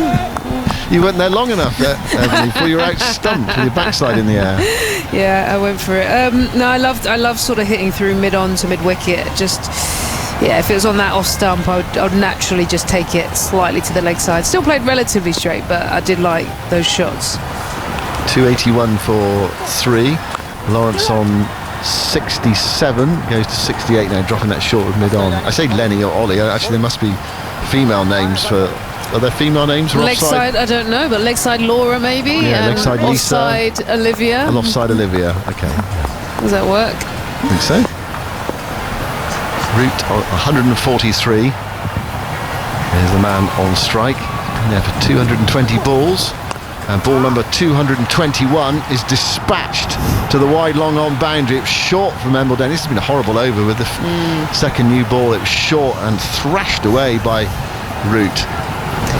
It's ominous signs. Sorry, Simon. It's ominous signs when your biggest threat of a bowler has been given the new ball and with high hopes straight away has been dispatched a few times, a couple of boundaries, and struggled to find line and length. Well, it won't be hard for very much longer if bowling continues like this. 286 for 3. Root is 3 away from 150. Here is Embledenia. Goes in and bowls to Root, quite full again, and Root threads this through the offside. Swept up by the man on the deep cover boundary. It's another run. Root to 148. Might just be worth asking results. What's that Root today? Was it 18 Test hundreds? Is that right? 18th Test 100? Yeah, 18 centuries. He also has 49 other half-century scores. How many of those? How many 150s in those 1800s? Get to go on and make a big score. This would be his 8th. So 8 out of 18. If he gets there, he needs 2 more. Lawrence on 68. He's got a great chance as well. Here's Embledenia, bowls to Lawrence, who comes down the pitch. Oh, extraordinary. Tries to hit that over mid-off, got a toe end on it. It was missed by the keeper, went over the head of slip. And also Lawrence dropped his bat. An amazing piece of extravagance by Lawrence. And he comes back for 2 runs. Where on earth? Oh no, he gets a single rather. Where on earth did that come from? That Sorry, was the last wild. ball, he did come back for 2. Sorry, it's difficult to tell sometimes from the pictures. Lawrence did come back for 2. It was a loopy, flighted delivery from Embel Denyer. Let's have another look at it. Put the eyes and cross the T's. You got outside edge. The keeper got a glove to it, and it went to slip in the air. High over slip. Did he get a hand to it? It's difficult to tell. He was leaping in the air, and Lawrence went to, because he thought he was going to be stumped, he went to put his bat back behind the crease and dropped his bat. They're both laughing at the 2 batsmen out in the middle. Have you ever seen anything like that? Have you seen That was wild, wasn't it? He went down the wrong line, and then his feet took him to leg side, and then he went for the helicopter outside off stump. Surprised he kept the bat in his hand. Well, I'm not sure he did. I think he dropped it. He also with his bottom hand, he actually hit himself on the head as well. He actually hit his helmet. Oh, he kept hold of that bat. Look, just wait, at the last. and then the last moment he drops it. Yeah. So that's a chance. Toe ender, sweep shot with Pereira bowling the second over with the new ball. Sweep shot from Root out towards deep backwards square leg. Root gets run number 149, and England to 290 for 3. The lead is 155. Really was tossed up by Embel Denyer, and it could have been caught by 2. Firstly the keeper, and then tipped it to his right. The leaping slip fielder couldn't get onto it. Lawrence is on 70 and plays that one into the hands of the short leg field, and there's no run. I think Eben is having a rest and Toffers is coming in. I've got a question for you, Simon, here.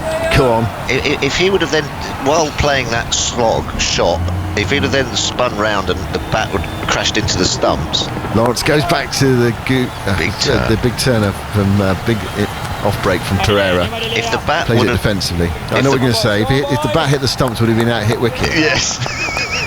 Yes. Is it yes? Yes, because he was in the act of playing the shot, wasn't he?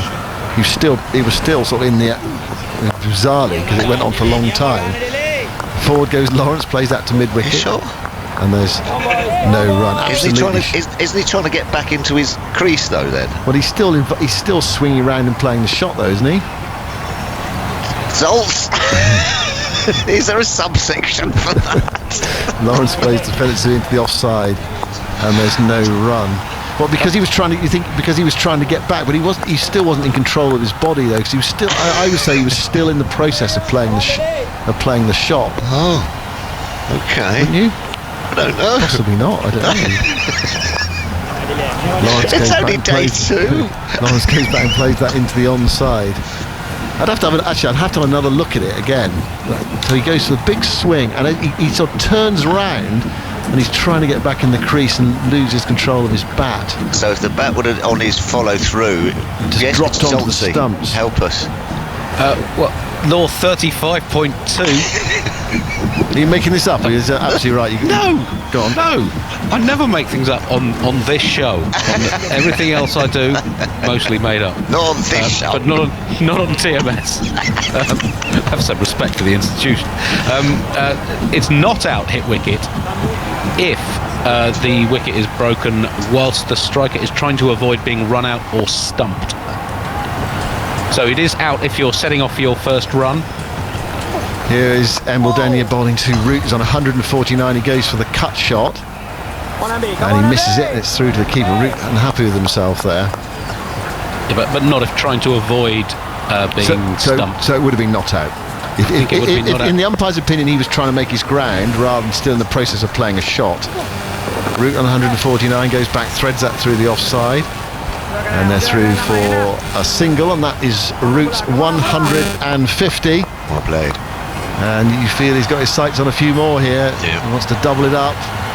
Muted celebration to the 150, admittedly, because it's hot and he's used a lot of energy so far.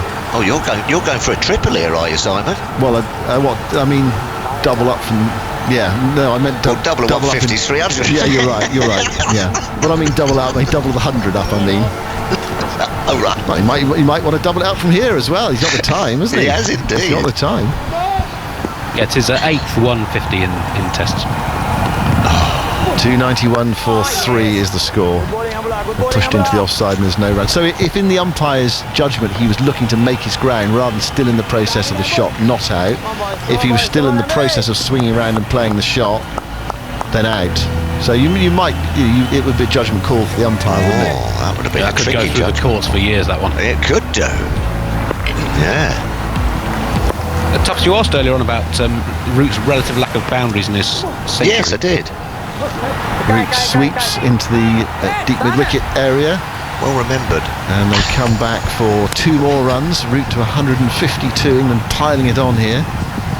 Only will remember because 294 I for forgot. 3. Sorry, Simon. Only will remember because I forgot at the time. He hit 7 boundaries when he reached 100. That was indeed the fewest boundaries he'd hit on reaching a century. He's now hit 11 in his 150, which he reached off his 225th ball.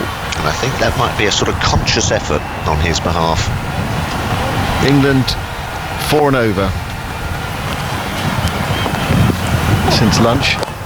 Root goes back and slaps this into the leg sides. It's bad bowling. It is. Really poor bowling from Sri Lanka, and that's cracked away by Root off the back foot for 4. It almost feels like declaration bowling at the moment from Sri Lanka. They're bowling with a new ball. Harsh, it's harsh. 298 for 3.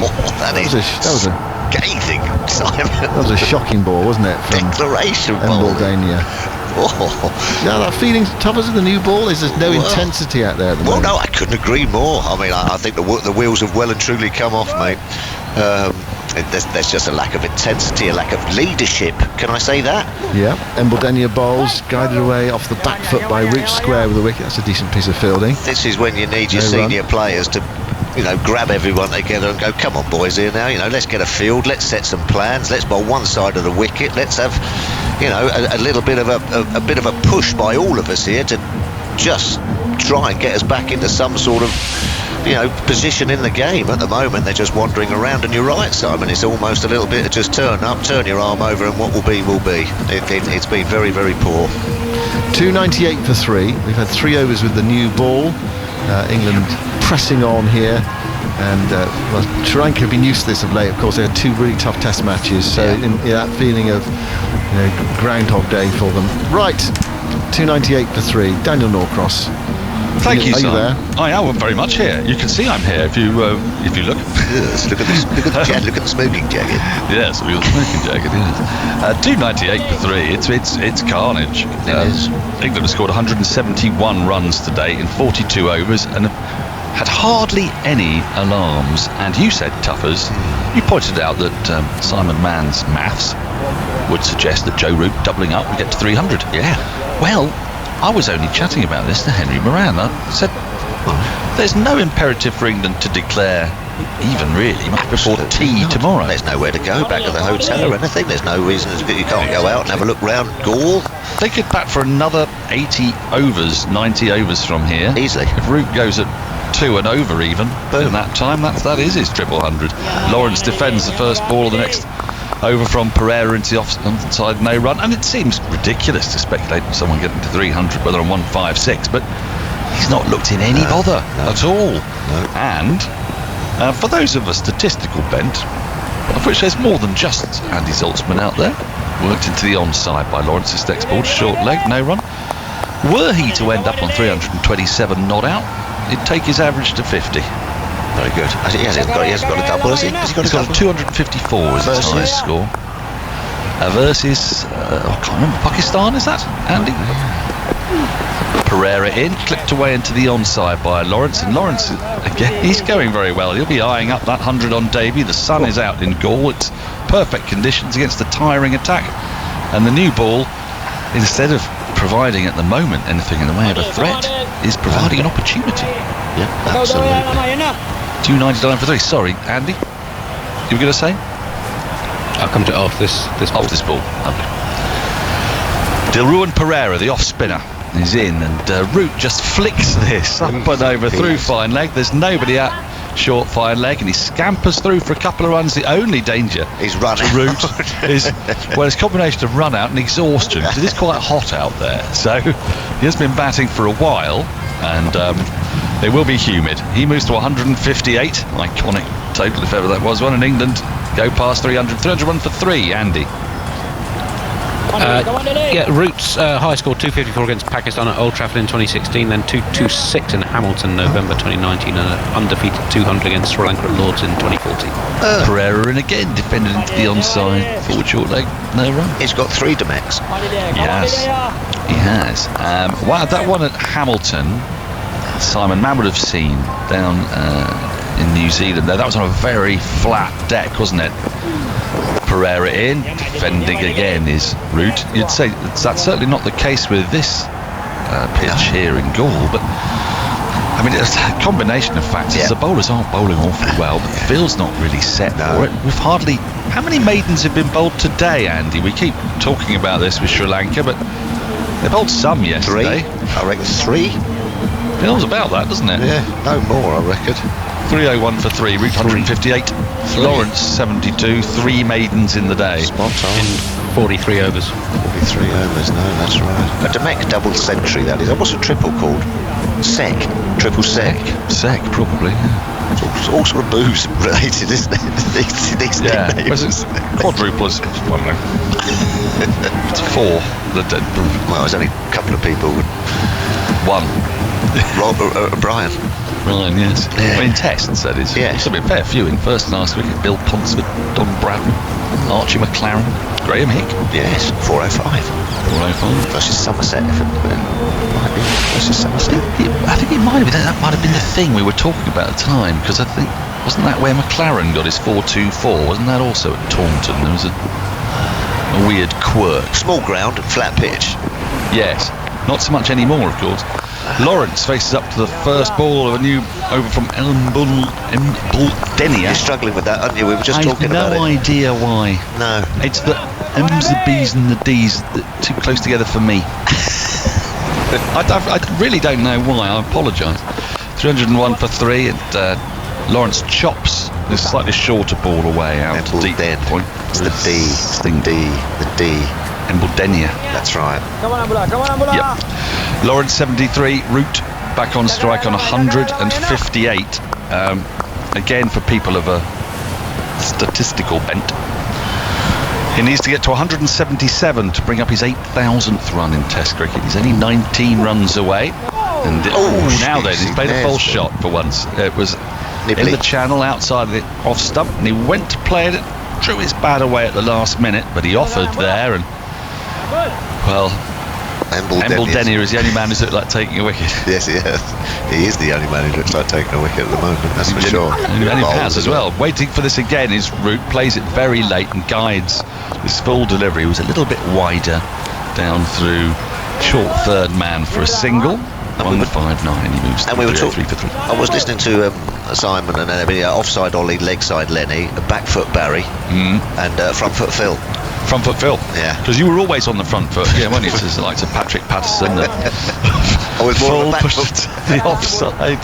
There's no run. I was more of a sway Steve. I was singing your praises on Twitter the other Or day. Ducky Dom. Well, for really inventing the sort of moving around your crease, which didn't happen, didn't used to happen quite so much. Pushed it to the offside, fielded at point, no run. Cleared the front leg many times.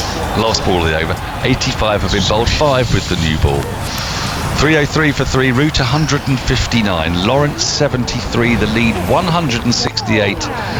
This is a great opportunity for England's batsmen. They've had one day of practice on this tour, and it's, I feel, always disrespectful to look at a test match as preparation for another series, but actually England will want to bat for perhaps longer than they otherwise would, won't they? They'll want time out in the middle. They've got 4 tests against India coming up. Get greedy. And look, it's not patronising or disrespectful to say that this is not as stiff a test as that which awaits in India, so getting time in the middle is very valuable. Pereira into Root, who sweeps vigorously, and that bounces off short leg and runs down to deep backward square for a single. Root to 160, 304 for 3. Lead grows. It's the highest score by an England player in Sri Lanka.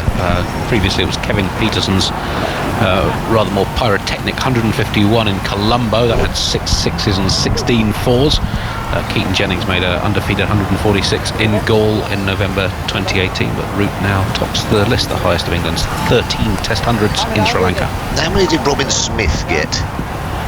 128 of right. 338 balls, but interesting with 24, so 80 runs, but scored at 38 runs per 100 balls. So obviously defended and then chose his moments to attack in that innings. You could tell us a bit more about that. Yeah.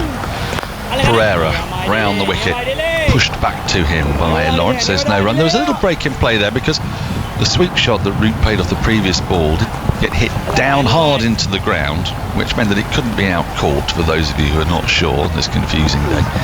And then now that's been taken at short leg, has it? I think we've got our second wicket of the day.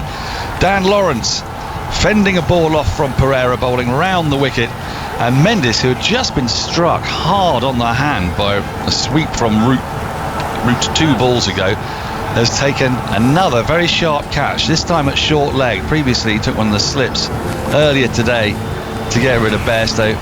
Dan Lawrence will be very disappointed with that. Bit of bounce there, he took his bottom hand off the bat. Mendes had to come forward in the end, took a comfortable catch, a couple of inches off the ground. And Daruan Pereira, who's had a tough time of it in Test cricket, that's only his 10th wicket in his last 8 matches, gets his first. Dan Lawrence has got to go for 73 on debut. He'll be frustrated because he would have thought there was 100 there for the taking. England lose their second wicket. They're 304 for 4. Yeah, well played, Dan Lawrence. He'll be disappointed but delighted, and I think the England backroom staff will be delighted with that as well. He showed a lot of character out there. He's looked to get on with it. He's looked to get up and down the pitch, play off the back foot as well. Another good find for England. Looked very at home, didn't he? Looked composed as well. And just looking at that delivery, though, I mean, turn and bounce. I mean, that's hit the glove. That's hit the glove and spat up at Lawrence. So, there is a lot in this pitch. There is still a lot in this pitch, which England will just be rubbing their hands up. Lead 169. Josh Buttler coming to the crease now. I think the Sri Lankan hearts might just be fading away here a little bit, but there is some trickery in this pitch, which is good. Be good for the English spinners, that's for sure. Well, England just need to be a little careful at this point. They want to get a lead well in excess of 250, 300, and for a new batter starting, actually Joe Root there, you could see, was just saying to Josh Buttler, there's a bit of bounce in this. You could see him indicate how Dan Lawrence had got out. It was a pretty full ball. He came forward to it quite rightly, and that's bounced top of the thigh height. Lawrence has played it, not badly, but it's spattered him. He's taken his bottom hand off, and a good catch forward short leg. That's what he's there to do. Was the hand off the handle? Yeah, it was. Yeah. Well, then. I think when he hit the top hand. No, we're not talking Michael Kasparovic here. At Edgbaston, 2005. I think the hand just was still on the handle, you're right, but he did sort of withdraw it, hit the bottom hand, and then he's sort of taken it off the handle. But it just goes to show there is a lot going on still on this pitch. Just, goes to show as well what a knock this is by Joe Root. Absolutely. Well, and also a little bit about how the bowlers have not consistently exploited, have they? They've very much not kept the pressure on, so they haven't been bowling at the same batter time after time. No. Anyway, Josh Buttler is at the crease. And his first ball is defended. Back up the wicket, there's no run. Results will come to you at the end of the over for partnership stats, that being the highest partnership for England at Gaul for any wicket. And cameras are just lingering on Kusal Mendes' hand as Buttler flicks at one that spins sharply from over the wicket from the off spinner, comes off his pad and is taken a leg slip, and there's no run. Yes, he was hit in that hand. There's a couple of balls before by a fierce sweep from Root. Sort of strapping on it as Buttler defends the last ball of the over to forward short leg. Mendes collects. End of the over, England 304 for 4, Root 160, Buttler yet to score. Finally a wicket for Sri Lanka. Dan Lawrence gone for 73, and his ultimate. Dan Lawrence's debut innings, 73, 150 balls, 1/6 and 6/4. The partnership with Joe Root, 173 off 43.1, which is England's highest in Sri Lanka, overtaking the 167 Nasser Hussain and Graham Thorpe put on in Kandy 20 years ago. No, that's it. So I thought there was another bit to that stat, but it's gone. I've lost it on a screen. But there we go. Lawrence 73 off 150. A fine debut. And the second highest by an England Test debutant in Sri Lanka. Ben Folkes had the 107. Other than that, the 7 other players in their first innings in Test cricket in Sri Lanka for England combined made just 33 runs.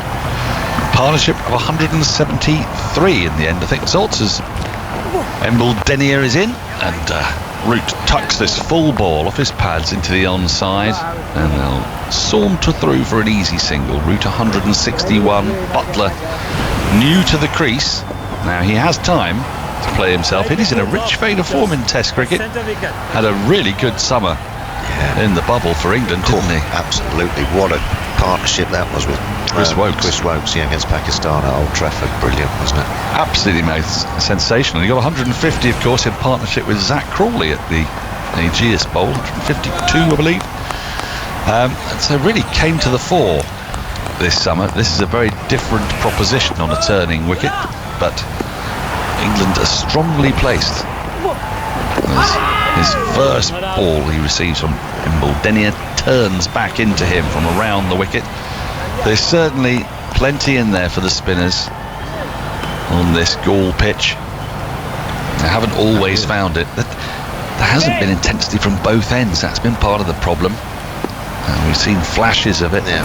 Just hasn't been consistent. And again, it's Embledenia, and that ball just rolls back into Butler, who looks to turn the ball into the onside. Yeah, you've got to hunt in packs, haven't you? As a unit, a bowling unit. I'm afraid it's only Embledenia who's really looked to apply any pressure. He hasn't had any help from his mates at the other end. He's in again, wide of the off stump, left alone, shouldering arms is Joss Butler. Several listeners got in touch to suggest that Dan Lawrence may not be too disappointed to get out short of his century. The last debutant to reach 3 figures in Sri Lanka hasn't had a look in. Ben Folkes. Johnny and Ashley making that point, among many others, as next ball is full, delivered round the wicket and pushed up to mid-off by Butler, who's yet to score from his first 7 deliveries. There's no run. England 305 for 4. That new ball being out a little bit harder. As full again, defended by Butler. Again a dot ball, end of the over, 305 for 4. Root 161. Butler yet to score. Seem a little bit prouder as well. It just feels a bit better in the hand, and a bit of an orange, a little bit squidgy and squodgy after a number of overs.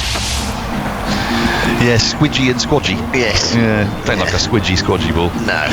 No one likes that. Sean Gill has expressed either a prediction or an aspiration. Root to beat Lara's world record before lunch on day 4. Well, I mean, the problem there is that England lost 4 wickets, so they need to have people stay with him to do that. And also, that would be England declaring with a lead of around about 600. I think they might pull out a bit before then. Might have just overdone it a bit. I exaggerate probably, but full dug out by Butler, by Root I should say, to mid-on, no run. That was Pereira's first wicket for 79 overs in Test cricket. Thank you, Andy. He has 1 for 76, and he's operating with this new ball, full and pushed out to the offside by Root. There's no run. I do wonder, how do young people think to themselves, I know I'm going to be a fast bowler if you're in Sri Lanka? Because dear old Asitha Fernando bowled about 4 or 5 overs with the new ball, the first new ball. Second new ball comes round, can't really be bothered with that. Ball played to mid-wicket, again no run. So his role in the side is to come in at number 11, bowl about 8 overs an innings. Nice. Pick up a few quid and off you go. A lot of fielding. Sweep by Root, firmly, well struck, down to deep backward square leg, but can't beat the fielder. Gets through for a single. 162 for Root. 306 for 4. Butler back on strike. Yeah, you'd have to sharpen up your fielding skills, wouldn't you? Yeah, it's not really something that as a fast bowler you particularly want to focus on. I mean, there are good fielders who are fast bowlers. Increasingly, Trent Bolt, Jimmy Anderson. Who are the fast bowlers they're missing? Lackmal, of course. Pereira in, tucked into the onside by Butler. Can't beat the field. Lackmal, yeah. they're missing a couple of them. Nuwan Pradeep was Yes. in the long squad, I think. Yeah. But they tend only to pick one seamer at home. They did in the last series. Not the shine off and let the spinners have a go. Pereira in. Oh, and that's gone between bat and pad, and it's flown through Dick Weller. He just got a bit on that, but no more. It's going to be a couple of byes, I found. No, just the one. Wait to see the umpire's signal. Don't think Buckley got anything on that. No, he didn't. It's a bye. England at the end of the over, 307 for 4. The lead 172. Root has 162. Butler yet to score. They're in an incredibly strong position here. There's 20 minutes to go until tea. There's no incentive to declare. Root's beautifully positioned. They just want to plough on and on and on to take you through the next 20 minutes. It's going to be Jonathan Agnew.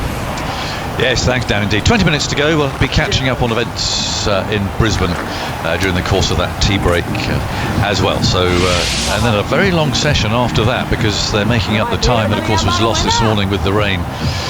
So, lots of cricket left here. I wonder what England's position will be by the time stumps are drawn. We might not get all the way through because of the light, and there's, you see quite a lot of cloud around at the moment. We've got Imbolenya bowling to Butler, who was a little lucky in that previous over. That one from Pereira spun right over his stumps. It's not yet off the mark, and he plays that one away into the leg side. So the lead 172. And talking of Sri Lankan fast bowlers, unless it's changed again, it does change quite quickly over there. They're ahead of selectors. There's a little sweep from Butler, which gets him away down to fine leg. He'll get 2 for this. For room there for the fielder on the boundary to make up. So Butler away with 2. I think Asanta de Mel, who was the fast bowler in the 80s, I think he's currently the chairman of Sri Lanka's selectors. He certainly was until quite recently. They do shuffle them around a bit there. But life is not entirely lost as a Sri Lankan fast bowler. 309 for 4. Imbolenya on his way, bowls, and again Butler in that position for the sweep shot. This time he's paddled it away very fine, and so again a chase for the fielder. In fact, they go for 2 more. Michael Vaughan's there. This is a feature of Butler's excellent innings in Kandy a couple of years ago. Not just the orthodox sweep, but the reverse sweep as well, which he played a lot, and rather more effectively than the Sri Lankans did in their first innings here. Yeah, it's looked at a safer option, hasn't it? And we've just seen him try and drive the off spinner through extra cover. It went through the gate. Such a good manoeuvre of the ball, either sweeping or reverse sweeping. They've got a leg slip now. 2 slips and a leg slip. Imbolenya again bowls, and Butler's on the back foot. There's a howl there from the gully. I'm not sure what about, but Butler seemed to play that all right. He's twitching with his protective equipment there. It's Josh Butler's bat. I can just look at his bat. It just looks like a big chunk of wood. It's a monster. Well, he's forward to the next one, fielded in the gully. Yes, it is. Why? And he's got strong forearms too, which explains why when he hits the ball, it stays hit. It's the sleeper, isn't it? Yeah, it is. I wonder what it actually picks up like. That's the real key, isn't it? Yes, the balance of the bat. The lead 176. The slow left armour moves in again, and Butler drives him and finds a backward point there, a slicing sort of a drive really. Butler remains on 4. It's the end of that over. The lead 176. Gall looks busy. The bus is trundling round the outside of the ground, this roundabout that we've talked about. Joe Root sits at the top now of highest scorers for England in Sri Lanka, eclipsing Kevin Peterson's brilliant 100 in Colombo in 2012. It was a special innings, wasn't it? It was, and not least because of the heat. Remember how hot it was? It was absolutely one of the hottest days you can imagine. And it was a brilliant innings. I think Kevin himself rates that as his best. Although those who are in Mumbai to see that innings in India might put that in the shake-up as well. But He's had a few, hasn't he, Kevin? Yeah. He's played some incredible knocks for England. Trescothick's back in 2001. I was there for that. That was a special innings as well when you think about the attack that he was facing. Yes. More or less in his prime. Graham Thorpe, again in 2001. He was a standout for England in that series that we won. Ill-tempered series, that one, wasn't it? Yes, there was a few issues. There certainly were. I think it started off by Alex Stewart being given out LBW to Jaya Sarir at goal.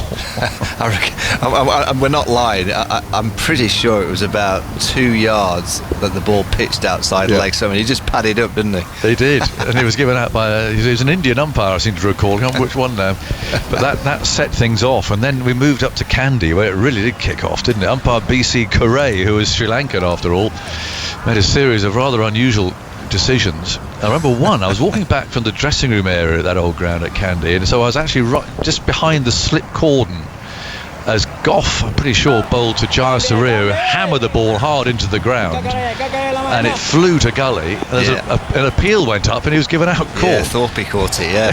That's an incredible one. Now here's Butler forward, the ball runs away off a thick edge out to mid-wicket.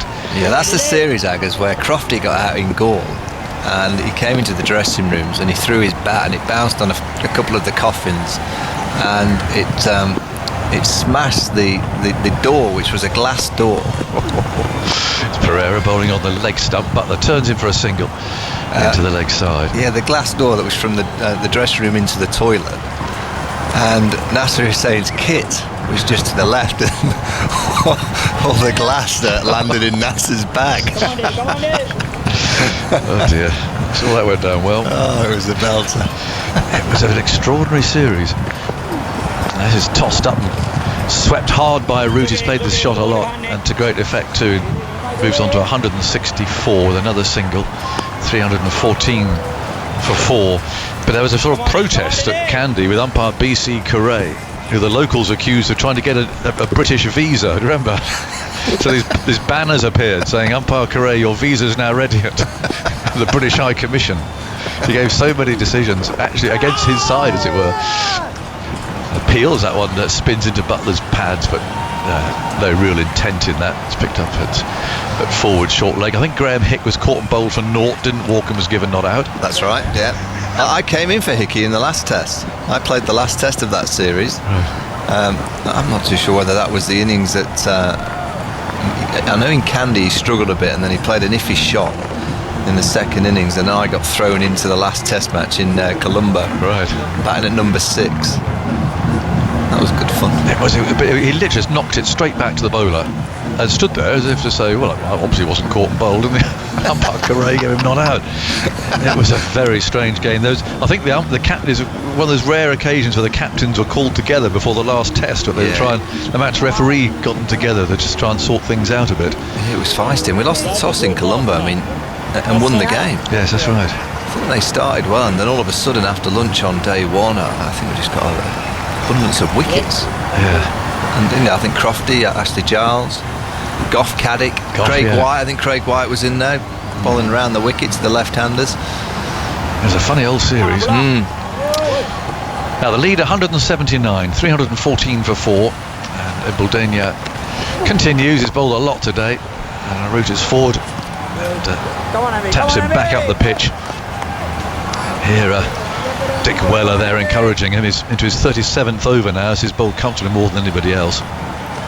But he's got 3 wickets to show for it too. And he goes again. That's high action bowls. And Root gets one there. He might have kept a little bit low on him, and he's pushed it into the offside. Yeah, that's one of the first ones that Joe Root, he's such a good player as spin. He probably should have gone forward to that delivery. He got done for length, but because his technique's so good, he still managed to play it nicely. He waits again, onto the back foot once more, steering this through the covers. There's a man out there in the deep. There's banners fluttering behind him, and fluttering more so now than they were certainly first thing this morning. There is more of a breeze coming up now off the ocean. I've just seen a couple of tuk-tuks go around that roundabout, I guess. Excellent. It's a way to travel around Gaul, isn't it? I remember putting Geoffrey Boycott in one of those once. He wasn't very pleased. I stayed with him. He ended up in the fourth. What? And he'd have to pay. I mean, they only take cash. He wouldn't have had very cash, much, would he? though, was it? It wasn't very much. But he doesn't carry cash. I stayed with him once in the fort. We ended up in a very strange little place. It's me and Jeffrey, and I think Rachel might have been there too, his wife. 3:15 for 4, and played into the offside by Butler. I remember, I think I got there a couple of days before him, and this place was, I mean, the power was off more than it was on. It's one of those sort of places. And of course, it does get dark quite quickly. I remember the manager, it's like a little villa, 2-bedroom place. The manager coming up and saying, "Do you think Mr. Boycott will be happy here?" He's obviously very worried. There's a good ball that spins away past the outside edge. And I wanted to say, no, he won't be. I know he won't be. But I found myself saying, oh, yes, he'll be fine. I remember the cry going up on the first night, and I won't repeat what he actually said, as the power went off for about the 5th time, and it turned out he'd just stumbled his way into a shower. And all the lights went out. There's Butler forward, turns away into the onside. The experiment lasted one night, and then he moved into the lighthouse. I did take a picture of him actually, because the power kept going off. He resorted to shaving at the breakfast table, which I'd never seen before, and I managed to get this picture of Jeffrey shaving over a large bowl of hot water. But anyway, we stuck him in a tuk-tuk and he went off to the lighthouse. Anyway, The lighthouse is a lovely place. yes, I never stayed there.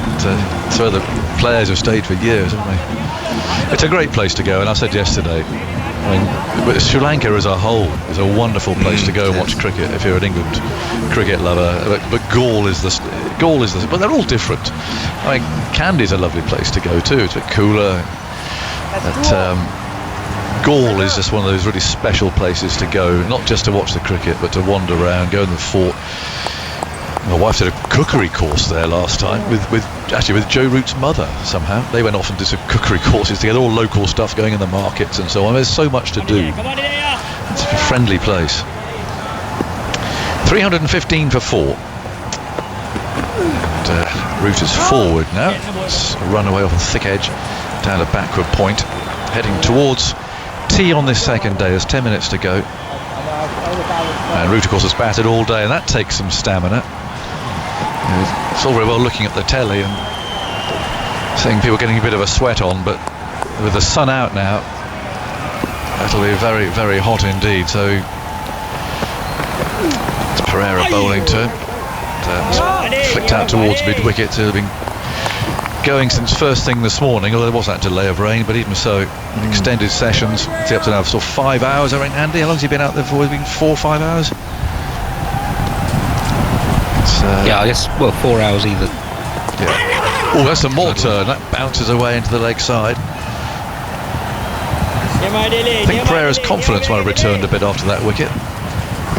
Yeah, he's getting a bit more on it. There's a bit more action on the ball. A bit more kind of zest in the action. A wicket or two gives you a little bit of a boost. Pereira again has that familiar sweep shot from Root. He's hit it very hard. In fact, he's hit it for 4. It might have deflected off Mendes again, who's had a second blow at short leg. He's down on his knees, poor chap. That's absolutely cracked into his wrist. Did it go to the boundary? It's hard to see. It's hit his wrist very hard, and Root's now putting his arm on his shoulder saying, hope you're all right. But he's gripping that wrist. It might be, our cameraman showed it going towards the boundary. No, it just hit him hard, hit him flush on and didn't go for 4. But so he's taken all of that. Oh dear, that's a second blow in, about half an hour. And now the physio's coming out to have a look at that. It's a horrible place to field. Yeah, it's hit him on the wrist, on that left wrist. He's done everything. He's seen the sweep and he's kind of got into that kind of crouched position. It's hit him on the thigh and then bounced up and hit him on the wrist. It's interesting having him there for Root, because Root is a sweeper. I mean, would Root play any differently if Mendes wasn't there? I'm trying to say he's still been a bit of a coconut shy there, really, isn't he, with Root playing as he does. Would him not being there force Root or make Root play any differently than he does, because he does play that sweep shot all the time? Yeah, you go back to the previous ball where he did find the inside edge and it kind of ballooned up. It went straight. So he's there for that kind of defensive stroke. When the sweep comes, you've just got to. You saw Johnny Bairstow yesterday. Actually, when he got fortunate with the Shanaka dismissal. When he swept it into his ankle and it ballooned up. If you actually watch Johnny Bairstow's technique, it's incredible. You know, you watch John, and he sees the sweep, and he starts to turn away and then jump as he sees the sweep, as you should do, and he gets fortunate. On this occasion, you see Mendes, he gets in that crab crouch position, the awful position as a short leg, but it's the right thing to do. They kind of just see the shot coming and give themselves as much protection. Obviously, every now and again, you've just got to wear one or two. Yeah, well, he's smiling. You've got to want to be in there. Pereira again it's a sweep shot. It's gone flying past Mendes again. And goes out to that deep square leg area. Won't go for 4. And Bordenia throws that back. But you really are just a sitting duck, really. But you've just got to want to do it. And he was there when the chance came from Lawrence, having been hit just a few minutes before. He's still got a smile on his face. I suppose if you've got 4 ducks to your name as well, you might be more inclined to say, OK, I'll go in a short leg to contribute. Cricket can never get as bad as this, can it? On the back of 4 noughts. No, there's another one that just goes past the outside edge. You got a bit loose there, Butler, from round the wicket. He followed that, almost edging the ball into Dick Weller's gloves. 92 overs gone, the lead 181, England 316 for 4, they lost 2 wickets today. Bairstow for 47, Lawrence for a very good 73. Very promising first innings that was.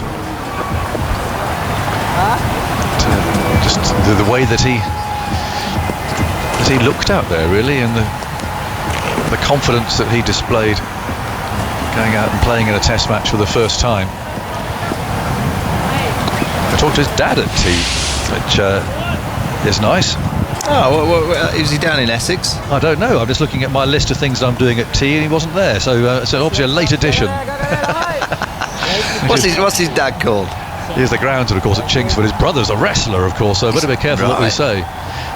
We'll get into wait a minute. too many holds. What, WWE or? Well, no, I think just pucker wrestling, or Mick McMahon's stuff. Well, the Big Daddy style. Foot played out to point. I've not seen him in action, but his brother is a professional wrestler. I used to take me back to the kind of time I'm talking about, when the wrestling used to be on a Saturday afternoon. Oh yeah, those are the days. 80s, 90s. Yeah.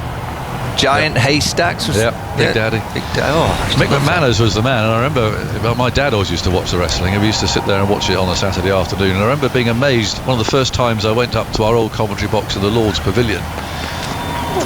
Ball down yet, and that spins past it, appealing for a catch. Is he out? The umpire's saying no. Dick Weller's absolutely convinced that he's nicked this. It was one of those celebratory throwing of the balls in the air. He's absolutely convinced this is out. I'm not sure what the bowler's reaction was, but the wicketkeeper absolutely sure that it was, and it looks to me as if they're reviewing this, are they? Yes, they are, with 2 seconds to go. There's something about Dick Weller that I'm not too sure about in this.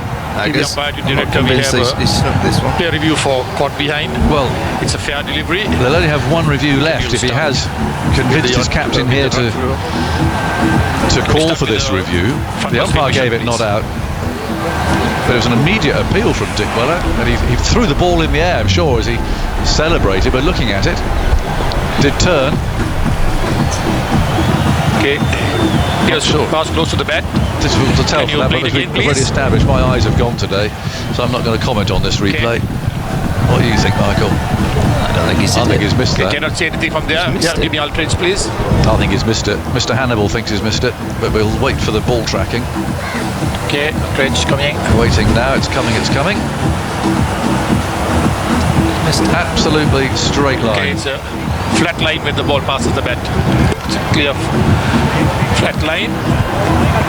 You can give me the umpire right now, Ruchi. It's a flat line when the ball passes the bat. You can stay with your original decision on screen now. Thank you. Yep, so good decision. And that'd annoy me as a captain. It's cost them a review. I mean, they do get an extra one these days, but even so, they're down to 1 now.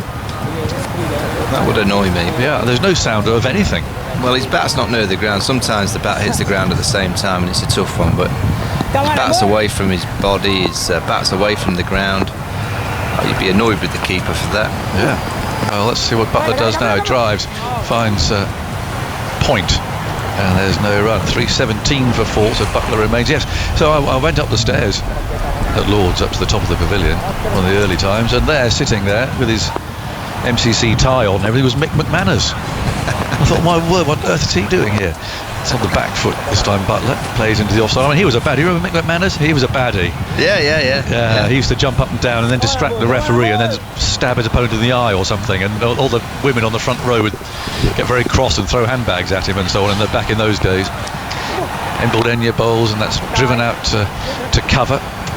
They're going to take one rule. They might get a second. They think about it. Yep, the throw's on the way, and they take that second run. And there he was, an MCC member.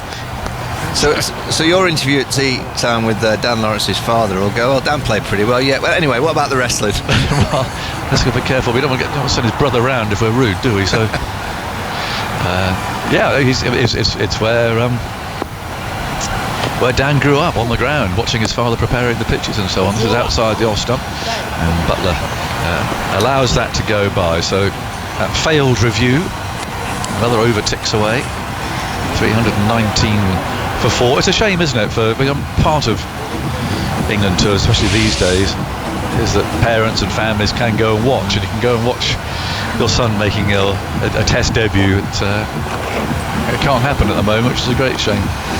That'll come back. I was saying to Simon up here in Manchester, we've kind of forgot to mention one positive aspect of these bio bubbles is the amount of players that England are taking. So you imagine, a lot of these younger players that are there because you need a bigger squad for the training games, obviously the net sessions, and they're in and around Test match cricket in the hotels with the players that are playing, the senior pros like Broad and Anderson, Joe Root. So all these younger players that are just there to watch really now are getting this great opportunity to be in the inner circle of Test match cricket. So if they do get the call up in a few months' time or in a year's time, you look at Dan Lawrence. He was around the England Test team throughout the whole of last summer, and now he's playing out in the middle and looks very assured. And maybe that's something to do with the fact that he'd spent a bit of time with the team. He kind of felt comfortable when he came into the dressing room for this tour. So I think there's one small positive of the bio bubbles. I suggest that is it. That is it. That there's younger players that are getting the chance to be around the team. Root turns the first ball from Pereira to short leg. He's on 167 not out. It's 319 for 4. Probably the last over before tea. Just looking up. Tom Lawrence. He performs as David Reckham, a professional wrestler. So there you go. Now there's a sweep from Root. And again it hits Mendes. Oh dear. It's on the ball. It wasn't a full on, it was just a deflection this time, but even so, it takes a punch of the glove from Root. That's rather nice to see actually. Root's saying, I'm really sorry, but if you're going to keep standing there, the odds are I'm going to keep hitting you. But they did at least do a friendly touch of hand and glove there. Say I'm sorry, and Root does it again. Oh, he's hit him again. Come on, get him out of there, for goodness sake. Now he's hit him up high up on the bicep of the left arm. He's down on the ground again. Oh dear. And I mean, Root's not doing this on purpose, of course, he's just playing the shot, but they keep insisting on putting poor old Kusal Mendes in there. He's a very good fielder in that position, but he's just getting struck so often now. I mean, it's not good to see this. No, it's like the reverse of Bodyline. He's just getting peppered at short leg. I mean, Joe Root's playing it well because the off-spin is coming around the wicket. He's picking length, his sweep shots. One of his favoured strokes. He's going with the spin, controlling it nicely. Yeah, Menace is getting an absolute battering. He is. What's happening? Oh, I think he's being led away. Well, look at that little snapshot I saw there. I think the physio said you're coming off. So it's an external blow, and he's allowed to be replaced. But yes, the physio is taking him away. And I'm not surprised. He's been hit all over the body, and that was clearly it was high up on the arm. What was in the sort of the shoulder joint, somewhere around about there. That last one got him. He was hit on the head, the one before. Not a direct hit, but off the body. Well, you can only do so much, can't you? You put yourself on the line in that position. Now, well, if you're out there now, there's 3 balls to go. The short leg fieldsman's being wheeled off. The captain's looking round for a replacement. You're not sticking your hand up, are you? I wonder which sight screen you're hiding behind. Yes. Let's look at the previous one. Hit him on the head, and then straight in the arm. Oh dear. So Root's just playing his shot, but he doesn't get airborne. You say Johnny Bairstow does get himself off the ground. He does. But, oh right. Well, I can't see who that is at the moment, but somebody's running on. Actually, he's running on with a smile on his face, whoever the replacement is. But he might not be smiling in a minute, because we have a substitute or a replacement short leg. Probably someone who's dispensable, I'd imagine. He's got a lot of gear on. Can't see who he is. The helmet on as well. And Pereira's on his way, and he bowls to Root. Immediately sweeps. That goes flying between the short leg fieldsman and the leg slip. And I think to the great relief of both of them, it means that Root gets a single. Well, again, looking at it as a captain, if you're sweeping like this and you're sweeping all the time, you need a 45 for the top edge. So yes. The leg slip needs to go back on the 45, because if he gets anything of it, you know, and he top edges, it's just going to balloon behind you. So Chanamal's not really reacting to what Root's doing either. Butler on strike. He works that away to that short leg fieldsman, who I still can't see who it is. I haven't shown his back with a number or a name, but I suspect it's might be Minod Banuka, who's one of the replacements, therefore dispensable, I'd imagine. And this is pushed away into the offside by Butler, the last ball of the over. And that's it's time for tea. You probably heard the umpire saying there. The leader 185, with Root on 168 and Butler on 7. Just some thoughts, Michael, before we say cheerio to you for a little while. Yeah, outstanding from Joe Root, the England captain. He's just almost giving a masterclass in how to play spin bowling. You know, he's got great control against the leg spin, the left arm, with the off spinner, great scoring options, very busy, activates as many balls as he possibly can, very rarely hits the ball in the air. And he's leading from the front, the perfect start to what is a mammoth 2021 for the Test team.